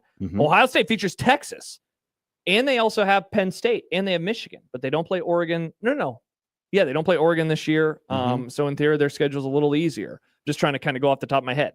SC plays Notre Dame. Like, in theory, that's a tough one. Michigan plays Oklahoma. In theory, that's a tough one. So, like, Nick, you ask a really good question. The real big issue is you don't want to be in the 11-win bucket. You do not want to be, and there are no Big Ten teams that would have to go 11-1 to make the playoff, according to Kelly Ford. To be in the conversation. To be in the conversation. Thank you. So 10-2, you're feeling pretty good. But like, you know, if you're a Big 12 school like Kansas State, Texas Tech, those schools, to be in the conversation, they have to get to 11, which is, I mean, that is no margin for error. Kansas State's in there. He's saying for Kansas State to be in the convo, they have to, for an at-large spot, mind you, they would have to run the table. Correct. For an at-large spot. This is not obviously an auto berth. So that's pretty interesting. Yeah. But yeah, it could definitely be a Big Ten problem for the league moving forward. But I think it's going to be more specific to the teams and their non-con. But I will say this. The middle class of the league needs to get better. That's why the SEC is able to have the teams in the 8 and 9 bucket. It's not because of a perceived strength. It's because their middle class is better. It's a distribution of wealth. It is a distribution of wealth. Good call. It is. It's a better middle class. And the lower class isn't quite as low as the Big Tens. Yeah, and ultimately, I don't care about that. Like, I don't think but that I'm just should saying. matter. I'm just saying. You know, where the Big Ten has had its recent argument, it's been at the very top of the class. Yeah, but below, like, 3rd, 4th, then you start looking at them side by side, and you're like, yeah, SEC is stronger from like 4 on down. Michael says, danger of intentionally giving yourself an Indiana Hoosiers type schedule is you leave no margin for error. Though the Nebraska brand probably gets them more of a boost, the committee probably is influenced by that. Yeah, we talked about it a lot in the offseason. The wrong lessons were learned from Indiana. The lesson was not, wow, we can make it if we go 11-1. Like, no, duh. Of course you can make it to the playoff if you go 11-1.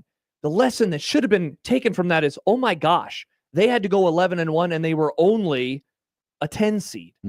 Like, that is a margin of error that I would not want to enter the season with. No. It's much better to be like Ohio State. You can drop twice and still get in. Like, that is where you want to be. You do not want to say, again, Kansas State, they have to run the table to be in an at-large team. Like, that is frightening. Can you imagine that? Like, feeling like you have to win out? I mean, that's like old days of college football stuff. Coming up next, it's the happy hour, and on Monday, that means it's a Michael Severe Monday.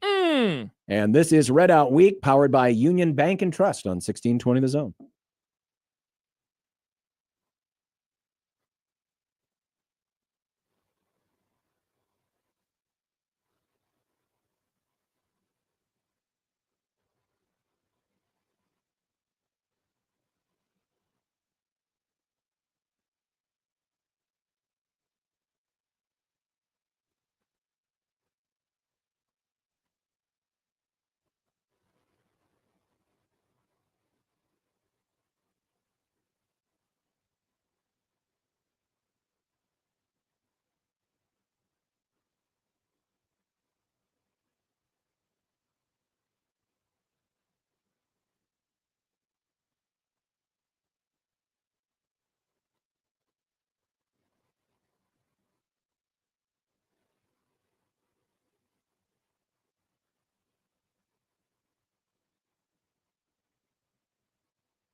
would be nice to have a boat. Throw. It would be nice to have a boat. Throw. It would be nice to have a boat. Throw. It would be nice to have a boat. Throw. It would be nice to have a boat. Throw. It would be nice to have a boat. Throw. It would be nice to have a boat. Throw. It would be nice to have a boat. Throw. From your mom. I don't know. I don't like that severe guy. Hey, everybody, it's Michael Severe.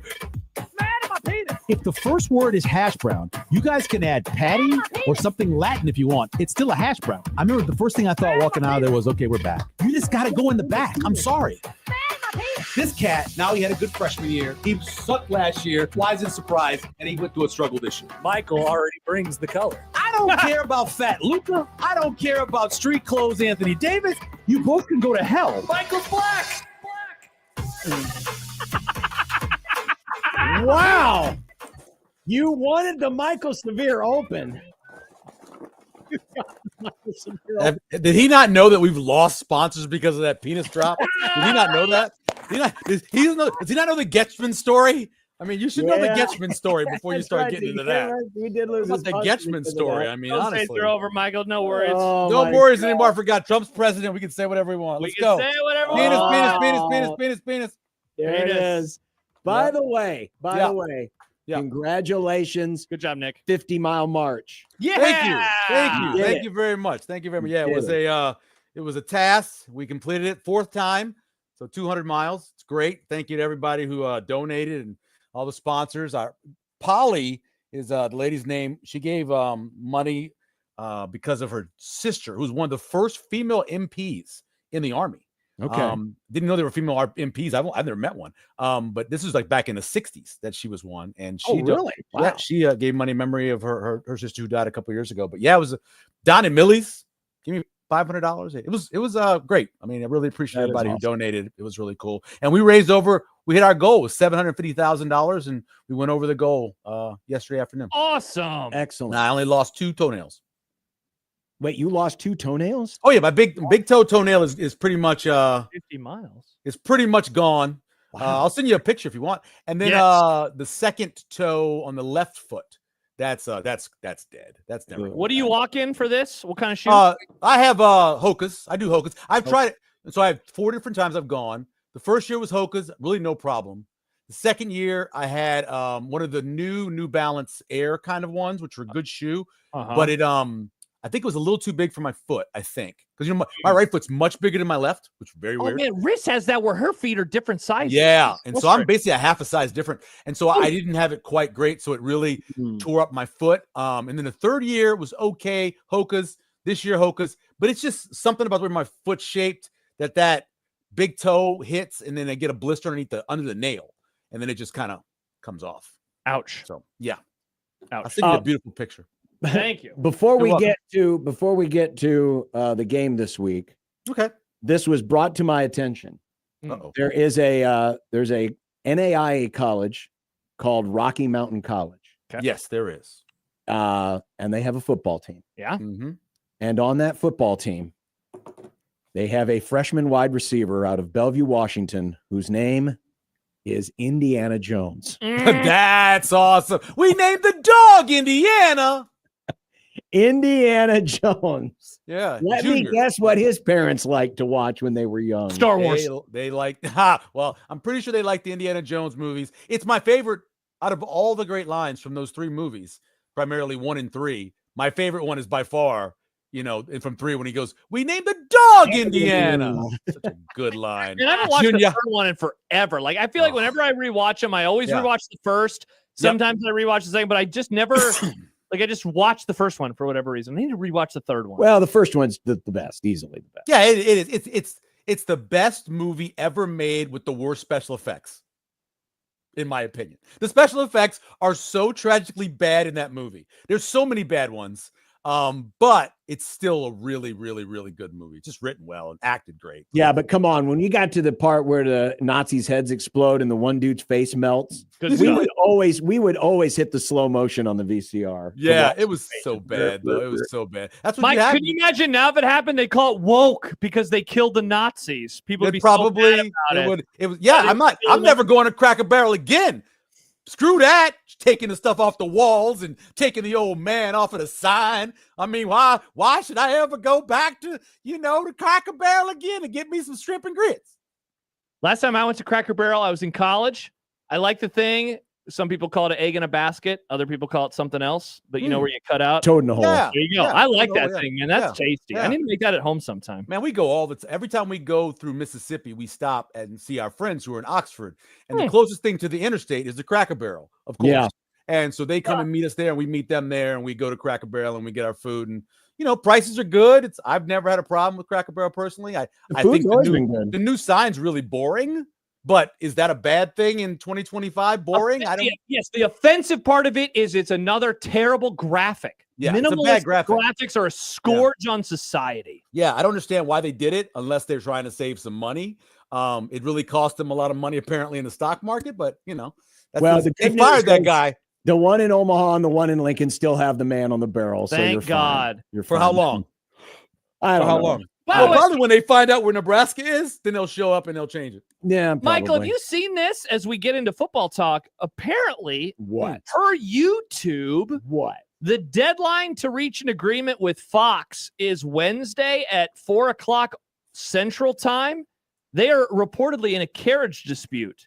You'll remember Fox as the home of Big Noon Kickoff. I on never Saturday. cared about this. Every one of my TVs has antennas on them because I used to have DirecTV. So every one of them has an antenna on it. I just flip over and watch it over the air. I never understood the whole carriage of ABC, CBS, Fox, and NBC. That's wild. It shouldn't affect you. It shouldn't, unless you live in a place where, and I know, John, there's some places in your house where you can't get it, but where I live on a hill, take it away. Fox, do what you need to do, Bubba.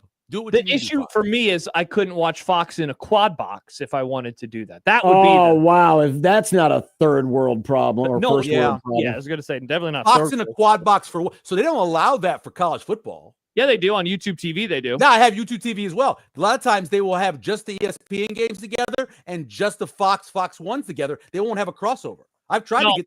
No, they changed it last year. Last year. Yeah, Michael, I was watching a Fox game, an ESPN game, and because they didn't. I know a lot of times, and in this whole offseason when I've been trying to watch any of the crossovers, they've been lumping everything together. Have you noticed that on the quad box? I do, and it really, it annoys the crap out of me because I had Fubo for 6-7 months, and on Fubo you could do whatever quad box you wanted. You got to control it. I don't know why you should be able to do that. You should be able to do that. They should not limit your choices on the quad box. If it's on the TV, it should be on the TV for the quad box. But that's how it's been this summer. It's been very weird. Yeah. So, yeah. Well, sorry about that, Fox. Yeah. I'm sure they'll get it figured out. They always do. Last minute, they'll probably miss like one day, and people will go nuts. Yeah. And they'll pay whatever the money that Fox is extorting them, and they'll pay it. Yeah. Indeed. Just go buy your antenna, kids. That's all you need to do. There you go. Biggest surprise on the depth chart release on Friday. It's probably Jordan Ochoa, I'm guessing, is probably the biggest surprise for me where he was. And then it's probably, and maybe this is just a seniority thing, but putting Judy ahead of Van Poppel, probably. I know they're both going to play a lot, but that's a surprising to put him in that one spot. I wasn't surprised by a lot of the oars. That didn't surprise me. Including Williams Winery? Yeah, I heard a lot of good stuff about him the last few weeks. From people. There was a scrimmage they had on a Saturday, and I guess there was family there because whenever there's family members there, you get a lot of information comes out. And they were talking about talking a lot. I love it. There was a lot of impressions about him and how he looked. So you'd heard that. Now, did I think he'd be in the starting spot or the number one spot? No, I probably didn't, but I knew that he'd been doing well. So maybe even better than I thought he was. I think Willis McGahee is the best natural pass rusher. From the guys that I've seen play in a real football game, he's the best. With Vincent Shavers probably being second. But if you don't, if they think Winery is playing better as a pass rusher than Willis McGahee, that's good news. To have two guys that can rush the passer, like Willis McGahee can. So what are you expecting from Winery then this season, and how has that evolved over the course of since he arrived at Nebraska? So Winery is the Denny's version of Randy Gregory. Okay. Or the Cracker Barrel version? With No, I wasn't going to say Cracker Barrel. I wasn't going to put Cracker and Two Brothers in the same sentence. No, I basically was thinking in terms of Denny's. You like it's best, right, when it's between about, I don't know, 1 and 3 a.m. Mm-hmm. Right, Denny? That's really good drunk food. Yeah, it's and I look at Randy Gregory and I remember what he was and what he was built like. When Larry's built like almost exactly the same as he is. Well, a little bit, in fact, a little bigger. He weighs a little bit more. And if you watch some of his video from high school, the bend and the things he was doing, you're like, ooh, okay. But when you watch him in drills, like the only time I'm going to see him is in drills so far. When you watch him in drills, it's just not. There's no seasoning on there. It's just kind of plain. And now maybe he hadn't gotten. Maybe he's going to get better. But I remember sitting there and yelling back at the on three guys behind me. I'm like, he just doesn't have it, you know? Yeah. Maybe the switch flipped for him. And that's happened for guys before. Yeah. I will never forget the most famous version I've ever seen is Vince Young. You watch Vince Young play in the middle of the 2004 season where he got benched against Oklahoma and he looked horrible. I think he might have been like 3 for 10 or something. And then you watch him at the end of the season in the bowl game against Michigan, is not the same dude. It's like something came over and took over his body, you know? So it can happen. It can obviously happen. And maybe it's happened for him. But Michael, he went 8 for 23 that game. 8 for 23. He was horrible. I remember Michigan won 12-0. I remember thinking to myself in that game, that dude can't play. He can't play quarterback. He just can't. He can't do it. And then literally by the bowl game, I believe he was the MVP of that game. Was it the Rose Bowl again? Was it back-to-back Rose Bowl? They played Michigan, yeah. Michigan. And he looked, I was like, my God. And then even the Ohio State game the next year. Yep. Oh, my, he just changed. And maybe it's anybody can do that, I guess, if you understand that your responsibility is to work as hard as you possibly can. If you understand that, I think everybody can improve. Not everybody understands that, though. No. I don't believe. So maybe he's done that. So we're going to do our 10 questions tomorrow. One of the questions on the season list is, will Emmett Johnson clear 1,100 yards from scrimmage? From scrimmage, So that's receiving and rushing. Right. It's happened one time in the last 5 years. Can you guess who that player is? One time and since when? In the last 5 years. Didn't Ozigbo do it? And didn't he get 1,000? No, that would have been 18. 5 years. Last 5 Oh, years. just 5 years. Okay. Yeah. So just would it be Wanda Robinson? Nope, it's Trey Palmer. Trey Palmer. Oh, because he had he had like 75 yards rushing or something like that. It wasn't a lot, but because he broke what's his name's record, right? Johnny's record? Yeah. Yards. Or Kenny broke it and then he broke Kenny's. So basically you're saying, can he do something that has only been done once since COVID? Yeah. See, I would say no, because I believe that they have a lot of weapons. And that year, you're talking about a couple years ago, it didn't seem like there was a ton of weapons. I think they got more weapons now than they've had. Are we talking about how many yards do you think Raiola's going to get? Is he going to throw for over 3,000? That is like one of the questions, right? Is what is if he throws for over 3,000? Yeah. I could see maybe 300 to 400 of those going to Emmett. So then the question is, so then can he be rush for 700? Can he be an 800-yard rush? Yeah. And I mean, if he's going to get 12 to 14 carries, I don't know. If he was going to average 5 yards a carry. So do you think that Barthel's running back rotation, despite the fact that there seems to be a pretty decent drop-off, is still going to be as aggressive as it's been the last 2 years?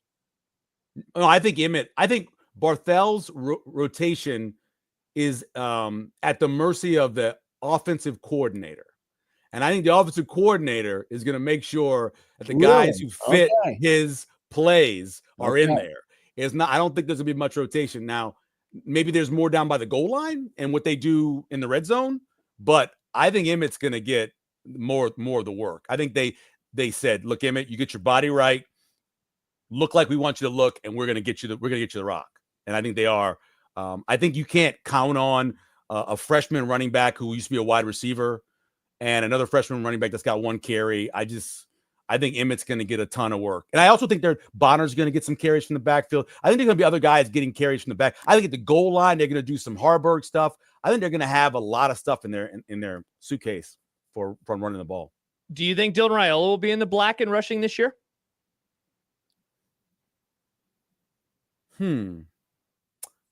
Well, if the offensive line is as good as we think it should be, he will have fewer sacks.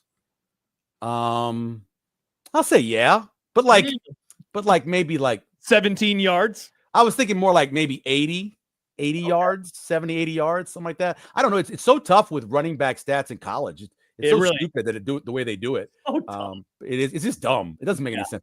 Some of the stuff they do in college is just stupid. But yeah, that's one of them that I just don't understand. I think that he will take off and he run, especially when it's 3rd and something, and he can run and go get 3rd and 5, and go get 6. I think he'll do that. I think we'll see more of that because they preach it to him during the offseason, and he got his body right for that.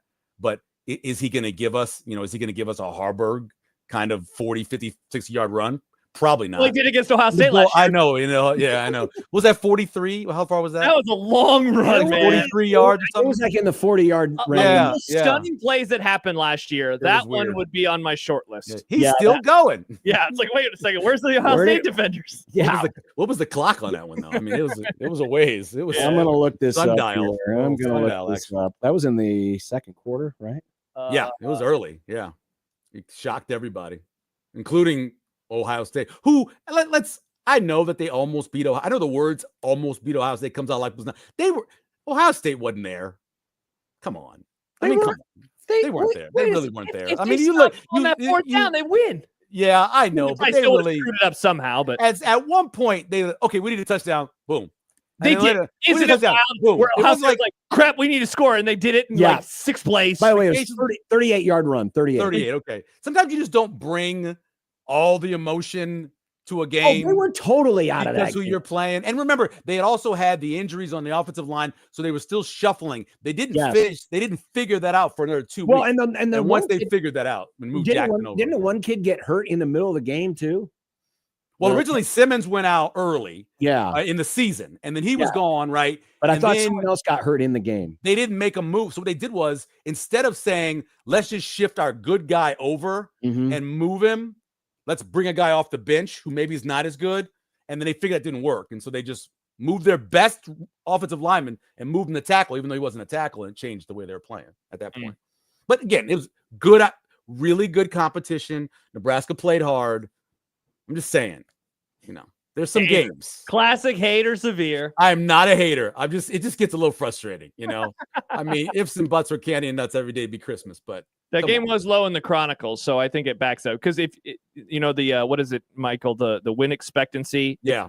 Basically, if you took every play from the game and you just put them in and you jumbled them around. Yeah. And Nebraska had like a 5% chance to win the game. So even though it was close, they got dominated on a play-to-play basis over the course of the whole game. Yeah, which is crazy because Nebraska shut them down on, I think, was it 5 out of their 6 or 5 out of their 7 inside runs that were less than like 1 yard, like 3rd down and 1 or 4. They shut all those down. Yeah, so they did great there, but it was the explosive plays.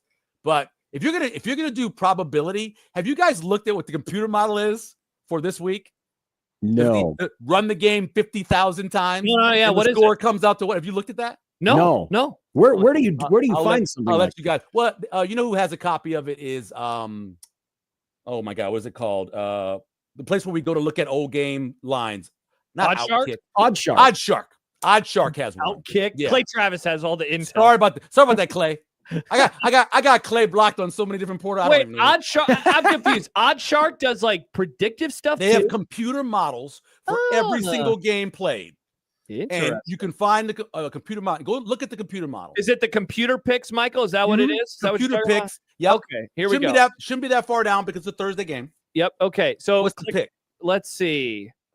Holy God! I know. And by the way, they famously nailed Northern Illinois. Oh, nailed no. it. Yes, they nailed the Troy game, by the way, which was one of the craziest ones. But yeah, that when I saw that, I was like, computer has Cincinnati 26.4, Nebraska 22.4. Wow. Cincinnati winning by 4 points. I know. Michael, what on earth have you done? I didn't do anything. I have not done anything. I was checking that out because I like to go see what the computer thinks sometimes. And hell, dude, the computer's not right all the time. Not even close. We know all that. We know all that. We know what the computer not always right. But it just was funny to see. That when you just stick numbers in. Now, how many different players are there playing for Cincinnati? How many different players are playing for Nebraska? You're using old. So by the middle of the season, after game 3, by game 4 of the season, the computer's usually more accurate because it's no longer using last season's numbers. But based off of what we have in front of us currently, that's what the computer. So what do you think? What do you think the computer is seeing? What do you think they see that, taking out the context of new rosters and coaches? What do you think the computer likes? I posted, if you look, I clipped out from team rankings. I clip out the matchup stats. I saw that. If you look at the matchup stats, they're even in a bunch of ways, equally bad. These two teams last year, stat-wise, were not very good. A lot of stuff in the 90s. My favorite one is how one couldn't score in the red zone, and the other one couldn't stop people in the red zone. One was like 120, and the other was 119, right? Yeah. So when you put those old numbers in, they're even teams. Yeah. Now, here's the problem with the computer that I bet you they have Cincinnati as the home team. So that is a given of 1.5 to 3, depending on what you think of their home field. So that could be an issue because they're listed officially as the home team. I don't know if they switch that over to neutral site. I don't know. I can't tell you how they do that with the computer. But if they're putting them as the home team because they officially are the home team, maybe that affects it. But if you look at the numbers, and again, I think a lot of Sorsby. I think he's really good. Yeah. I think he's gonna make a lot of plays. He's a big boy. I think he's gonna run through some tackles. I think that Cincinnati will be able to run the ball somewhat in Nebraska. I like both of the transfer backs. So again, I have to pick, for Big Red Wrap Up every week. We pick them on Mondays, and I picked Cincinnati to cover. I picked Nebraska to win and Cincinnati to cover. Do you think Cincinnati will do everything in its power to make this game as quick as possible? No, well, quick as possible in terms of going slow. Yeah. So if you look at the numbers, they were the essentially slowest team in the Big 12 last year. They had the most time of possession, seconds per play. They were near the bottom in the Big 12. Nebraska, as we talked about this last year when Holgerson came in, they actually slowed down. So they were actually going at one clip at about 26.5 seconds of play. And then all of a sudden they started dropping, and by the bowl game, they were 30 point something seconds per play. So if they decide to go slow, like they were going in those last 4 games, and Cincinnati tries to go slow, it's going to come down to who gets stops on third down, who obviously runs the ball better when you have to run the ball. That's going to, and then, the occasional explosive play. Now, neither one of these teams, special teams, were great last year. But if you're going to pick which one was better, Cincinnati was a little bit better because Nebraska was bad. So, Michael, in the Rewind today, Sam McEwen said, if Nebraska football is pretty damn good, like Matt Rule says, expect 8 wins. Right. Would you agree, or in your mind, does pretty damn good have a different connotation? Based off of the confidence that I've heard from the coaches and the confidence I've heard from the people around the program, I think 8 wins would be a little bit of a disappointment. I think pretty damn good means 9 minimum. I agree. Look at the schedule and the way it sets up for Nebraska. We had a roundtable on Thursday, and Kenny Wilhite was there. And I cut this, but I hadn't put it out yet. He said, listen, he goes, this is a 10-win schedule, right? If everything goes right, it's a 10-win schedule. But I want to see him win at least 9 because 9 is what Nebraska is.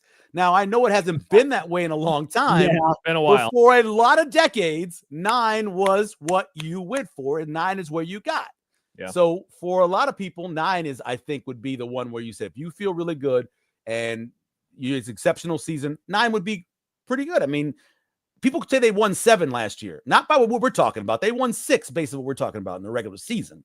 So a 3-game jump would be commensurate of what he's done before in the past, right? Yep. Yeah, for sure. Yeah. I've said if we're going to call this the year 3 rule bounce, 9 is the bare minimum. Yeah, 9 would make sense. Hey, you can't say 8 from 6 is that big of a bounce, especially against this schedule. By the way, when you look at the K-Ford, Nebraska is 50% or greater in 9 of the 12 games. Does he have Michigan a 9.4 favorite over Nebraska? No. That's what that says. That's win expectancy. Win expectancy. I see. Win expectancy. No, that's watchability. That's how good the game will be in terms of like a back and forth.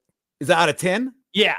Oh, okay. Yeah. It's like Ohio State, Texas is like a 10, if I remember right. And Houston is 1.1. Yeah. So there's no expected line like there is on FP. No. So yeah, the win percentage in the left left part of the graphic, 37% is the closest you get. Oh, to pure raw production. Well, if you took his rating, because his rating is similar to Conley's, you take his rating and then compare it to the other team's rating, and the difference is that'll give you the line. That'll give you the line. Yeah, that's what I do a lot of times. And by the way, the one for Cincinnati is like 5.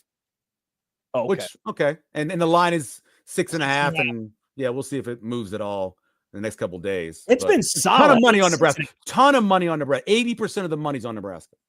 80%. The line has not budged. I mean, line has not moved. And I predicted that I thought the line would drop closer to game time. Even though all the money was on Nebraska, I think we're going to see some reverse line movement. I still believe it's going to happen when we get to Thursday. It's early in the season. It's early in the week. All the limits are still there. I think money's going to come in on Cincinnati on Thursday. Michael, you more confident in Nebraska's defensive front four in this matchup versus the Cincinnati O-line, or the Cincinnati front four versus Nebraska's offensive line? I like Nebraska's. So I think Nebraska's defensive line will do a better job against Cincinnati's offensive line than Nebraska's offensive line will do against Cincinnati's defensive line. And not by a lot. But if I had to pick one, I think they're both pretty even. I would kind of lean it that way, but 55% to 45%, not a big jump. Cincinnati, not only do they have decent, and the Godfather obviously is really good, but what they've done at linebacker, kind of rebuilding that linebacker because they lost some of their leading tacklers. What they've done in there, I think that's going to be a little bit surprising. So I like to count like we do at baseball, where you're talking about the catcher, second baseman, and center fielder. I like looking down the middle, like who's your best defensive lineman, who's your best linebacker, who's your best safety. And I think Cincinnati's good there. And so they're going to challenge Nebraska, I think, in their offensive line. By what they're good there. One of the other questions we're going to ask in 10 questions is list the tight ends in order of how many catches you think they will have this year. So I still believe in Thomas Fidone. I think Thomas Fidone. I still believe in. Every time I look at Josh, I think Thomas Fidone. Carter Nelson. No. Heinrich Harburg. I believe in Heinrich Harburg. I think he is too good of an athlete for them not to have him on the field. But can he block? Yeah, I know he can. I've seen him block. I haven't seen Carter Nelson block. Okay. And I know that Lindenmeyer, but I've seen Harburg. Go back and watch the bowl game. They ran a play where they had Fidone trying to block and didn't do it. They came back with the exact same play and had Harburg doing it, and he did it. Okay. I know. I'm not worried about that. Dude is tough. He's strong. Well, I know. It's just getting that position. And I get it. I would be shocked if he doesn't get a bunch of targets. I just would be. Now, so maybe you I'm put Harburg number one. I'd put Harburg in terms of touch. I think Harburg will have more big plays. He'll have more yards as a tight end. But I wouldn't be surprised if Lindenmeyer had more catches. Oh, interesting. Yeah. And I told you, for me, the judgment is still out on Carter Nelson. I want to see him go do it. I want to see him transfer what he had as an 8-man player and what we saw last year as a guy who was injured into what he does this year. And so I'm waiting to see that happens on the field. I've seen Harburg's athleticism. I've seen Lindenmeyer since he was a sophomore in high school. I know what the kid can do. I miss him wearing number 99. But I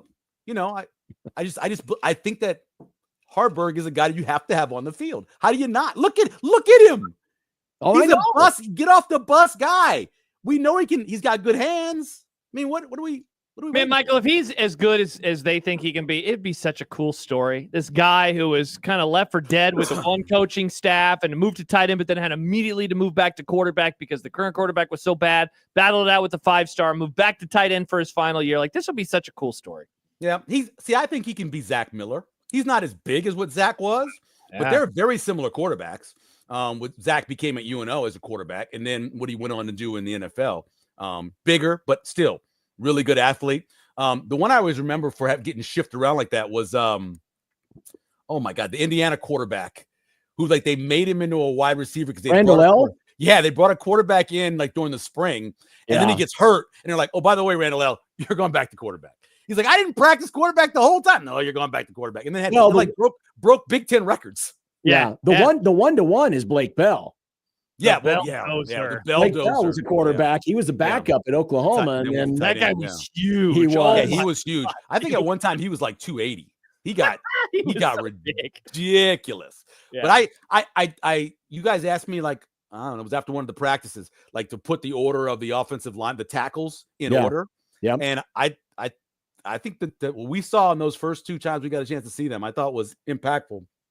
For Gunnar Gattulla looked like he was one of the best, and Teddy, those two like they're the best. And then there was a little drop off, and then there was Pritchard, and then Kanak. So I think that's what we saw. I think the same thing that they see, the reason why they have that as a depth chart is what we saw when we saw them in practice. Yeah. So you are a 9-3 guy. I have been a 9-3 guy ever since I talked to Rule Let It Fly and listened to the coaches. I've been a 9-3 guy. Okay. And honestly, maybe they could win back-to-back road games for the first time since 2006. Back-to-back same weeks. Maybe they could do that and go beat Minnesota. I saw somebody. Was it Brandon? I think Brendan Vogel had him losing like to Maryland. I think I wanted to fight him. Did he say Maryland? Michigan State. Yeah, I'm losing to Michigan State this morning. I'm reading it like at 6 o'clock in the morning. I'm already hurting. My legs hurt. My foot hurts. And I'm like, what? What are you talking about? And they had him beating Penn State. God, that'd be hilarious. His breakdown on counter read was like one of those where it's the season from hell, but it's good. Like you lose a game, you both fart a game, and then you turn around and go to Penn State, who's probably sitting there with maybe one loss, and you go beat them in their house, and then you come home and you lose to Iowa. Pain. I mean, it's like, what are you trying to do, Brandon Vogel? That just feels like one of those, well, I want to be different from everyone else deals, Well, see, Brandon did it Brandon did it based, you know how Brandon's a professor. He Brandon did it based off of stuff, but it is like one of those where you do it, you're like, I just want to stab everybody in the face. Awesome. That's what you're doing, right? You're like, okay, everybody feel great. What is more likely? A loss to Michigan State or a win over Penn State? Lost to Michigan State. Yeah, it's definitely a loss to Michigan State. And I like How about a loss to Jonathan Maryland? Smith, and I think that I think their quarterback's gonna be pretty good. Maryland's a mess, though. Have you reading stuff about the people? Have you guys? I'm guessing you've had like somebody from Maryland. We had somebody on. Yeah, it is. They say it was a mess because it's a mess. Well, dude, every quote that comes out from Loxley, it's just like I can't control my locker room. It's like, okay, good luck.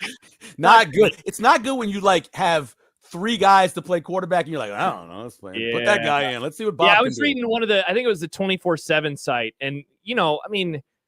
People are looking for positivity in August, and even that guy couldn't find anything with the quarterback room. It's really hard to find. So to answer that question, more likely beat Penn State than lose to Maryland. That game, Maryland should be in the should win or will win category. That was like the one where they went to Maryland. Didn't they score like 50 on Maryland? Yeah. That's like one of Scott Frost's best wins. That and the Northwestern win. In terms of just pure domination. They killed them. They killed Maryland. Like every single play, it felt like, they can score on this play. But didn't Wandale get smoked like multiple times over the middle in that game? Like for some reason, I think you're thinking of the Illinois game. The Illinois game, he got murdered. Everybody got killed in that. Yeah. KILT. Everybody in that one got killed. They had one of the hardest hitting secondaries in college football that year. They were killing people. Plus, Wandale carried the ball like 30 times. Yeah, he did. He did. Yeah. I will always say he got what he asked for. I remember interviewing Wandale Robinson, and he wanted to be one of those Oregon Duck R guys. I want to be that. I want to be like this guy. I want to be like him. Yeah. And they did it. They were like, no, you know what? I changed my mind. Big Ten's different than the Pac-12. My fault. I don't want to be that. Yeah. So he got what he and his dad got exactly what they were asking for, and it was as they say in the movies, pain. And now he's in the NFL. Was he second round pick? That sounds right. Was he a second round pick and also McCaffrey a second round pick? No, Luke wasn't a. Was he a third round pick? He's in the second or third round. Second day, definitely second day for Luke. Wandale was second round, 43rd overall. Yeah, when was Luke McCaffrey was third round, 100th. Third round. Right. So the 2 highest drafted wide receivers from Nebraska. That's so funny. Are 3 highest rated. Eric Crouch, third round. Yep. Wandale Robinson, second round. McCaffrey, third round.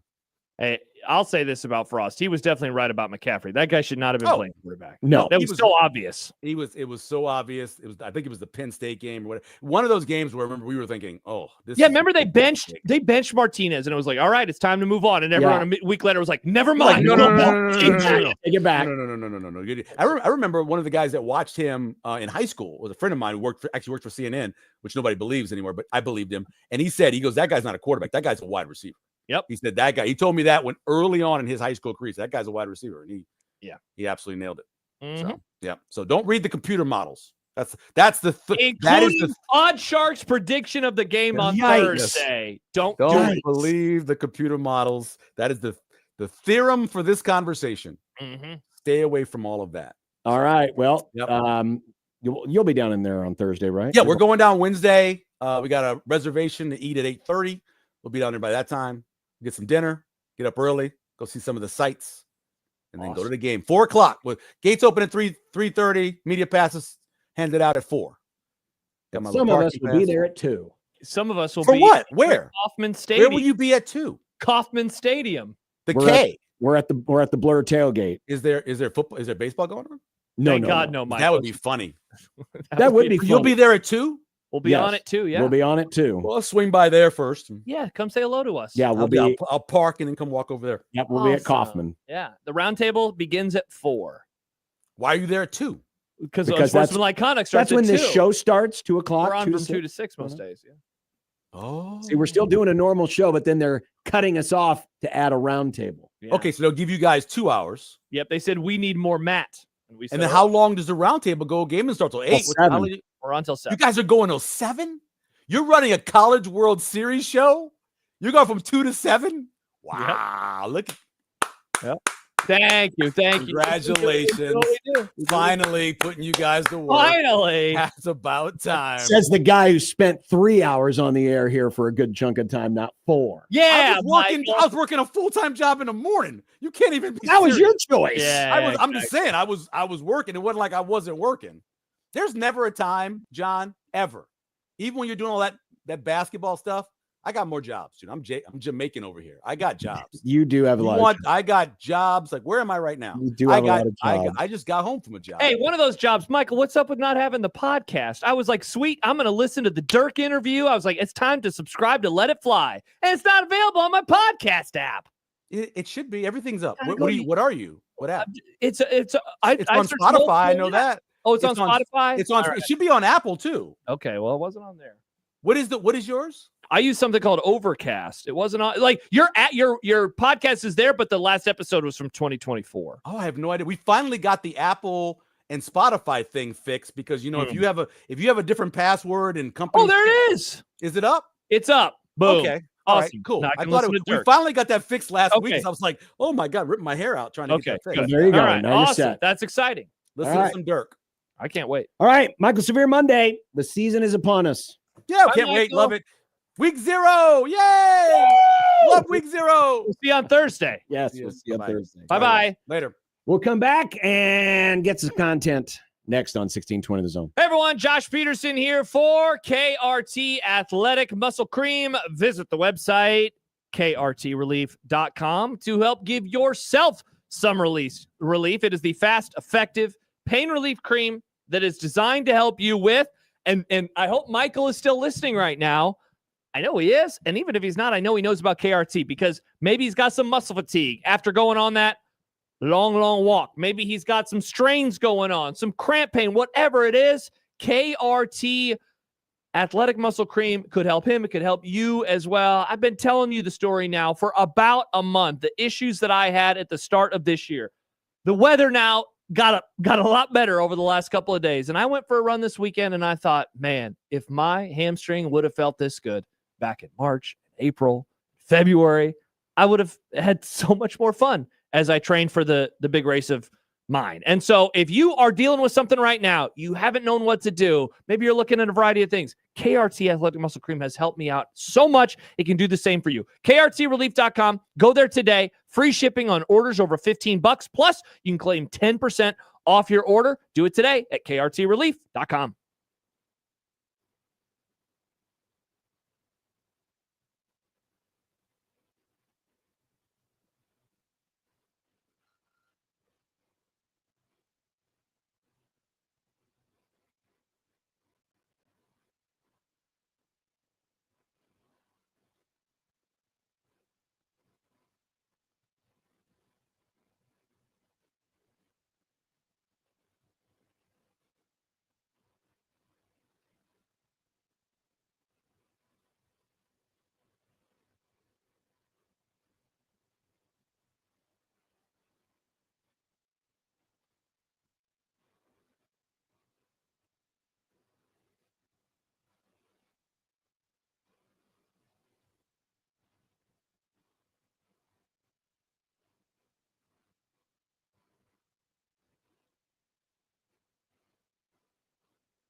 Look, I made you some Unsportsmanlike content.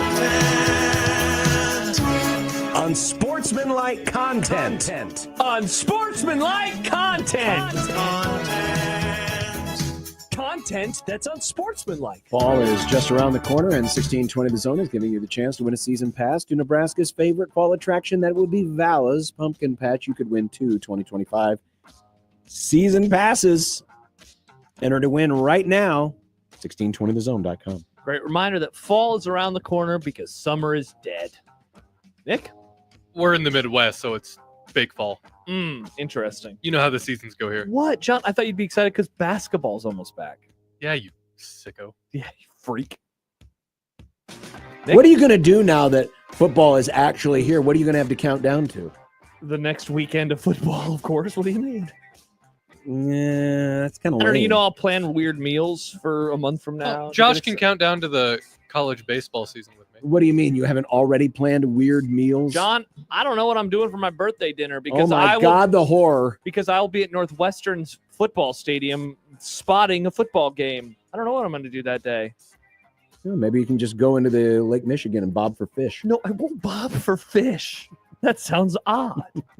Well, you might not know what you're going to eat, but I do know what we're going to talk about now. What's that, Nick? Nebraska Volleyball.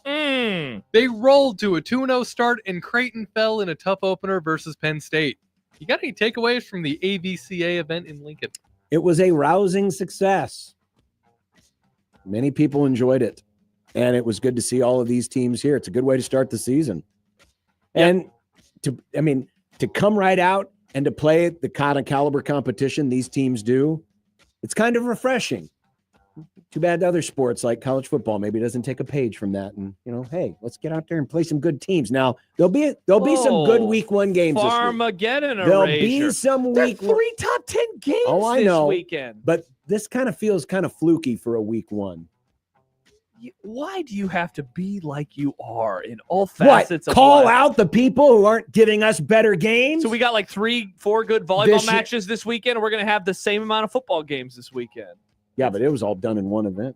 Interesting. But so you want more neutral site is what you're saying? No, I don't. Interesting. Want in all seriousness, it was really, really good. I will say this, and I noticed it on TV, not on Friday because I was somewhere that didn't have the volume on, but I noticed this yesterday. The incessant PA hype person that they had, let's do this countdown, like all this stuff. Like I heard from people that were there and said it was terrible. They were almost treating the crowd like they had never watched a volleyball match before. Oh. So that seemed pretty bad. Otherwise, pretty cool event. Tough start for Creighton. Don't think it could have been a better start for Nebraska. They are going to be good. That's my take, Nick. The number 1 team in the country might be good. Way to go out on a limb. That's why they call me Limb Boy. Mr. Lim. Enough about the weird, goofy stuff that happened during week 0, like Avery Johnson's dad and Big Citrus. You got any actual on-the-field takes for me? Nick, I do. We talked about it a little bit earlier, but Jalen Daniels, I am worried he is going to miss an extended amount of time at some point this year. He is so exciting. He makes Kansas so fun to watch. They went right down the field on their first drive. They've won easily. But yikes, man. He puts himself in spots where he's going to get hurt. I would also say this. I am concerned about Sam McEwen's G5 pick. UNLV looked terrible. They were like a 30-point favorite, and that game was back and forth pretty much the entire time. And then we talked about it earlier, but I'll say this about the whole Avery Johnson dad-brother situation. You just wonder, like it is just one game, but if that's going to kind of hang over them and, how do they play coming out of this? We saw it with Florida State last year. We saw it with Nebraska. Being on the losing end in this matchup is very tough. So they'll still be good, but do wonder what's going to happen. Don't comment on things you don't understand. Yeah, that was in a puddle. That was a pretty awkward start there for old UNLV. But are we not giving Iowa State enough credit? They did play well. Iowa State did play well. They overcame some issues. Did they take advantage of some mistakes? Yes, but they took advantage of those mistakes. And then when they needed a drive at the end of the game to clinch it, they clinched it. Yeah, for sure. So, by the way, what was the total in that game? Iowa State, Kansas State game? I don't know. Good question. 43? You talking about like what it was? You're talking about going into the game. Yeah, right? going into the game. What was the total? They finished with 45. Oh, so that touchdown at the end would have mattered. It would have, yes. Yes, exactly. I think the under just hit. You know what? I have a quick on the field take. Oh? I understand why this happens, and I get why they do it, but ending on a knee is weak AF. Okay, that's just score. You're right there. You're right there. By the way, but the game was over. The game was just over. End it. Yeah, if you take a knee, the game is literally over. Yeah, and you win. No, but they took 3 in a row. Like that was. Well, yeah, I Score think that's once. what you do. Like I said, I understand it. I just hate it. I think it's weak. By the way, Severe points out Dylan Edwards missed the whole game, and he did. I think he had 1 carry, and then he got hurt right away. Yeah, he got hurt That right wasn't away, great. and that did not help. No, that did not help. Since John's proclamation that the Cubs would not make the playoffs, they have won 8 of their last 10 and have sliced 4 games off Milwaukee's lead in the NL Central. Sliced? What kind of goofball fool do you look like now, John? A big dumb one. Well, they have staved off the potential of missing out on the playoffs. They're still not going to catch Milwaukee, but it's good. You know what? Here's an idea, Cubs. Keep doing what you did this weekend, like hitting the ball and scoring runs. Play offense. Finally, Kyle Tucker decided, I'm going to try to earn a $500 million contract. And he started hitting the ball again. It's wild that they can do good and you're still mad somehow. What are you, a Husker fan? No, Kyle Tucker played well, and you were the only Cub fan on my timeline that seemed triggered by it. I wasn't triggered by it. I was shocked by it. But you seemed triggered. But I was triggered because the last month he and a was half, triggered. I knew he it was was triggered. garbage. This is crazy. And then we find You sound out, like an Eagles he fan. broke his Yeah. hand, and he was Yeah. still playing. Or a Nebraska fan. Or a Nebraska fan. Well, takes one to know one. I have no takes on the Cubs. I said they'd be fine, and I'm proven right You yet again. didn't say anything. Baseball, knower, Josh. You didn't say squat. Strikes again, like the Cubs sometimes. Strike. By the way, more Cubs talk with Farron tomorrow. Oh, fun. I'm guessing. How about this story, boyos? There was a heckler next to the Dodgers dugout on Sunday giving Shohei a lot of grief for his tough series. But Ohtani launched a home run, his 45th of the year, I might add. Nice, Nick. Thank you. And he's on his way back to the dugout. He high-fived the heckler. John, when did you get a chance to fly out to San Diego this weekend? You I had did so much not happening. fly out So cool to San seeing you on Diego TV, John. this weekend. Mr. Heckle. Heckle the Heckle. John says the Heckle can't get heckled anymore. Listen, I don't want to to heckle Shohei. He'll screw me out of a real estate deal. Screw or you. frame me for gambling. Nah, he has bad people in his life, John. Kind of like me. Well, you know what? You know what they say. You know what they say. What do they fool say? me once, shame on me, or fool me once, shame on you. Fool This me is like twice, George shame Bush. You don't want to get fooled again. Maybe Shohei's got the wrong people in his life because he's a bad person. What? John. Don't say that, Bad John. people gravitate towards good people because they think they can take And advantage how do of we them. know Have you he ever didn't thought of high that? five the heckler because he'd secretly bet the heckler that he would hit a home run? If Nick is right, that could mean that Shohei is actually the best person in the history of the world. I But don't see bad any reason people otherwise. start gravitating towards him because they know they can take advantage of him. Because he is Because about he's dumb and gullible? No, because he's about trust, John. He's a trustful Oh, person. so he's dumb and he gullible. wants to trust everybody. He's a gullible person. Well, we've all made mistakes. Terry McLaurin and the Commanders have agreed to a 3-year extension, ending the dispute between the sides. Well, that should wrap up the holdout season officially, right? Okay, John already made that joke earlier when the Cincinnati Bengals got their stuff a figured good out. joke. Still a good joke. Man. Even 2 hours later. That's why I said officially this time. It's incredible officially. because Trey Hendrickson, they're never going to get signed. And McLaurin, it never felt that desperate with McLaurin, but now both those deals are done. Meanwhile, America's greatest owner, Jerry Jones, continues to now I'm gonna hold be that triggered. hard line. You stand up for those poor, impoverished owners, Jera, and don't pay those players one more stinking cent. You know, I was watching the Cowboys doc this weekend, and one of the episodes is about the holdout, the Emmitt Smith holdout. Do you remember that one before the 93 season? Yeah. So they win the Super Bowl. The next year, Emmitt Smith it's this exact scenario. Hey, I'm going into my, whatever it is, 4th year, 5th year. I want to sign my new contract. I want to be the highest paid running back. I've won the rushing title the last 2 years. And Jerry's like, hell no, we're not doing it. Cowboys lose their first 2 games, play like absolute garbage. And then what's his name? Why can't I think of it? Charles Haley is in a locker room. I never knew this story. Threw a helmet and almost hit Jerry. Oh my God. And then they signed Emmitt Smith to the most valuable running back contract. So we need to get Charles to go throw a helmet at old Jerry. Do you wonder what happened in the attack alternate? on an old man. Do you wonder what happened in the alternate universe where it did hit Jerry? I was asking myself that question last night, but I will not say what I thought in my head. Oh.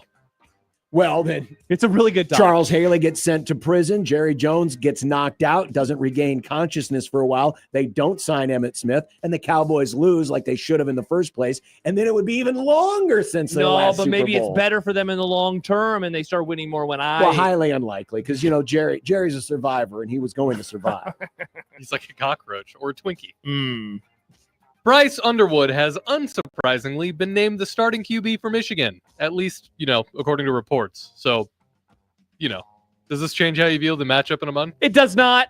We thought he was going to be the starter. I am really excited to see how he looks. He'll have a road game under his belt at Oklahoma in week 2, primetime matchup. So he will have played in front of a raucous crowd. The game in Lincoln, he will not have his head coach.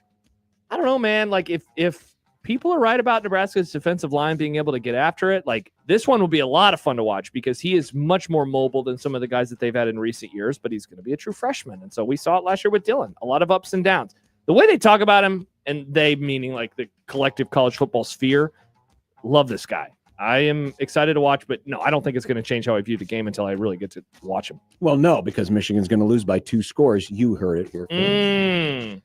Urban Meyer says the NCAA should follow its precedent and suspend Jim Harbaugh the same way they did Jim Tressel when he was an analyst for the Colts. Is this the rivalry talking, or does Herbs have a point? Well, he is right. I mean, if they wanted to follow precedents, but there's no way Urban wouldn't have brought this up unless it was his old rival, Jim Harbaugh. Yeah, it was stupid that the NFL suspended Tressel or the Colts suspended Tressel. Yes, it'd be even dumber if they it's not your sport. It's not your sport. Now, should Harbaugh be in prison? Probably. They're going to be good this year, Nick. I just don't like that nothing happens to him. He's just scot-free. He has a show cause. He can't coach college football anymore, Oh, Nick. no. Oh, man, nothing happened to him. If only you would have listened to me when I told you nothing was going to happen to him. After practice last Friday night, the Huskers were joined by the band. Everybody on the sideline, take your helmets off. Let's get ready to have some fun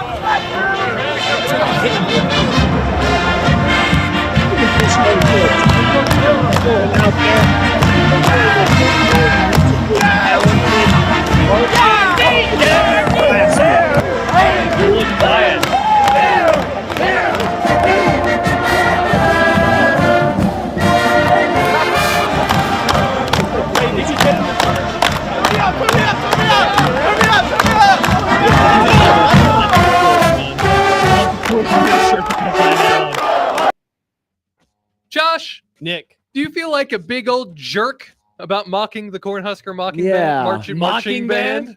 No, they got to fix their lines, man. They got to fix their lines. It's always a moving target with you. John, it's either they're not too loud, they don't fix their lines, they suck, they're bad. It's both of those things. Their lines suck and they're not loud enough.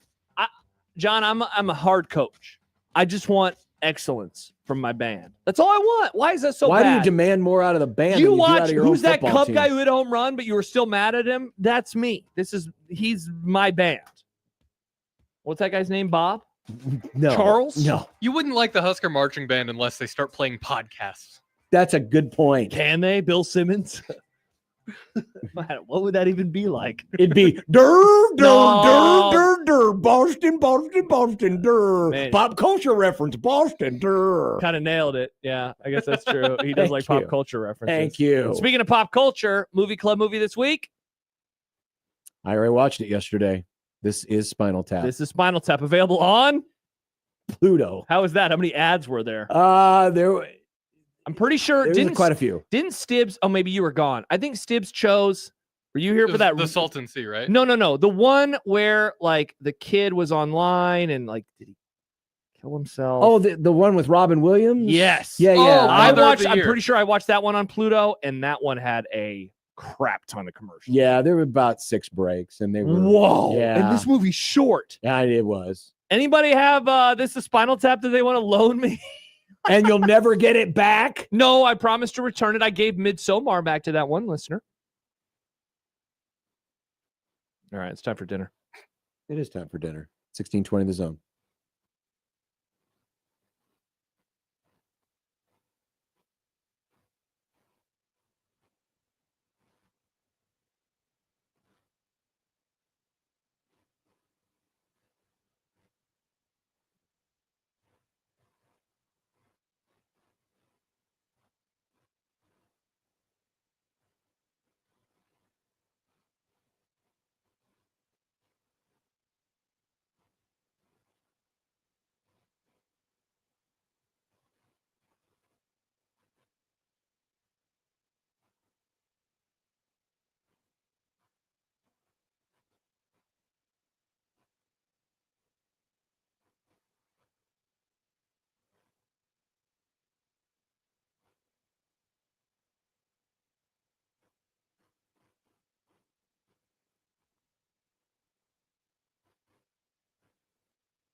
When you knock us down, we're going to get up. And on the way up, we're going to bite a kneecap off. Crust is good on your pizza, not your ass. I will eat your ass first. He's tough as a Woolworth steak. And then it's going to take 2 more shots to knock us down. All right. And on the way up, we're going to take your other kneecap. I'm ready to hang them up, gut them, and skin them, and chop them up. You know what? I'm ready. My daughters aren't starving to death. I'll eat my neighbors. And we're going to get up, and then it's going to take 3 shots to get us down. And when we do, we're going to take another hunk out of you. Cliff, what are you going to take away as your best memory from playing basketball at Boston College? Probably just like going out to eat. Yesterday had some delicious fried chicken. It was just a good classic Sunday meal. No, good fried chicken. Popeyes. With mashed potatoes and gravy and corn and cornbread. Man, I felt like I was down in Mississippi. I or Alabama. Love cornbread so much. Love cornbread. Cornbread's tight. The best part about cornbread is I could have it again in the morning for breakfast, and I did. Hell yeah, John. Tonight, cornbread. Taco salad. Taco salad? That's like a salad with tacos in it. Yeah, it's pretty I like good. taco salad. Had Mexican for lunch.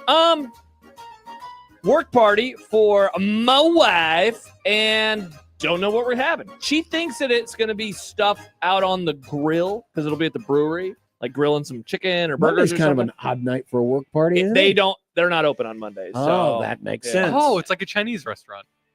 It is. It's exactly like. But it's not. It's a brewery. It's a brewery. Last night we had butter chicken thighs with salt potatoes. They were very good. Salt potatoes? Don't know about tonight. What's a salt potato? Don't have time to explain it now. Just put salt on your potatoes at all times. It's Nick. different. Interesting. We'll talk to you tomorrow. Bye!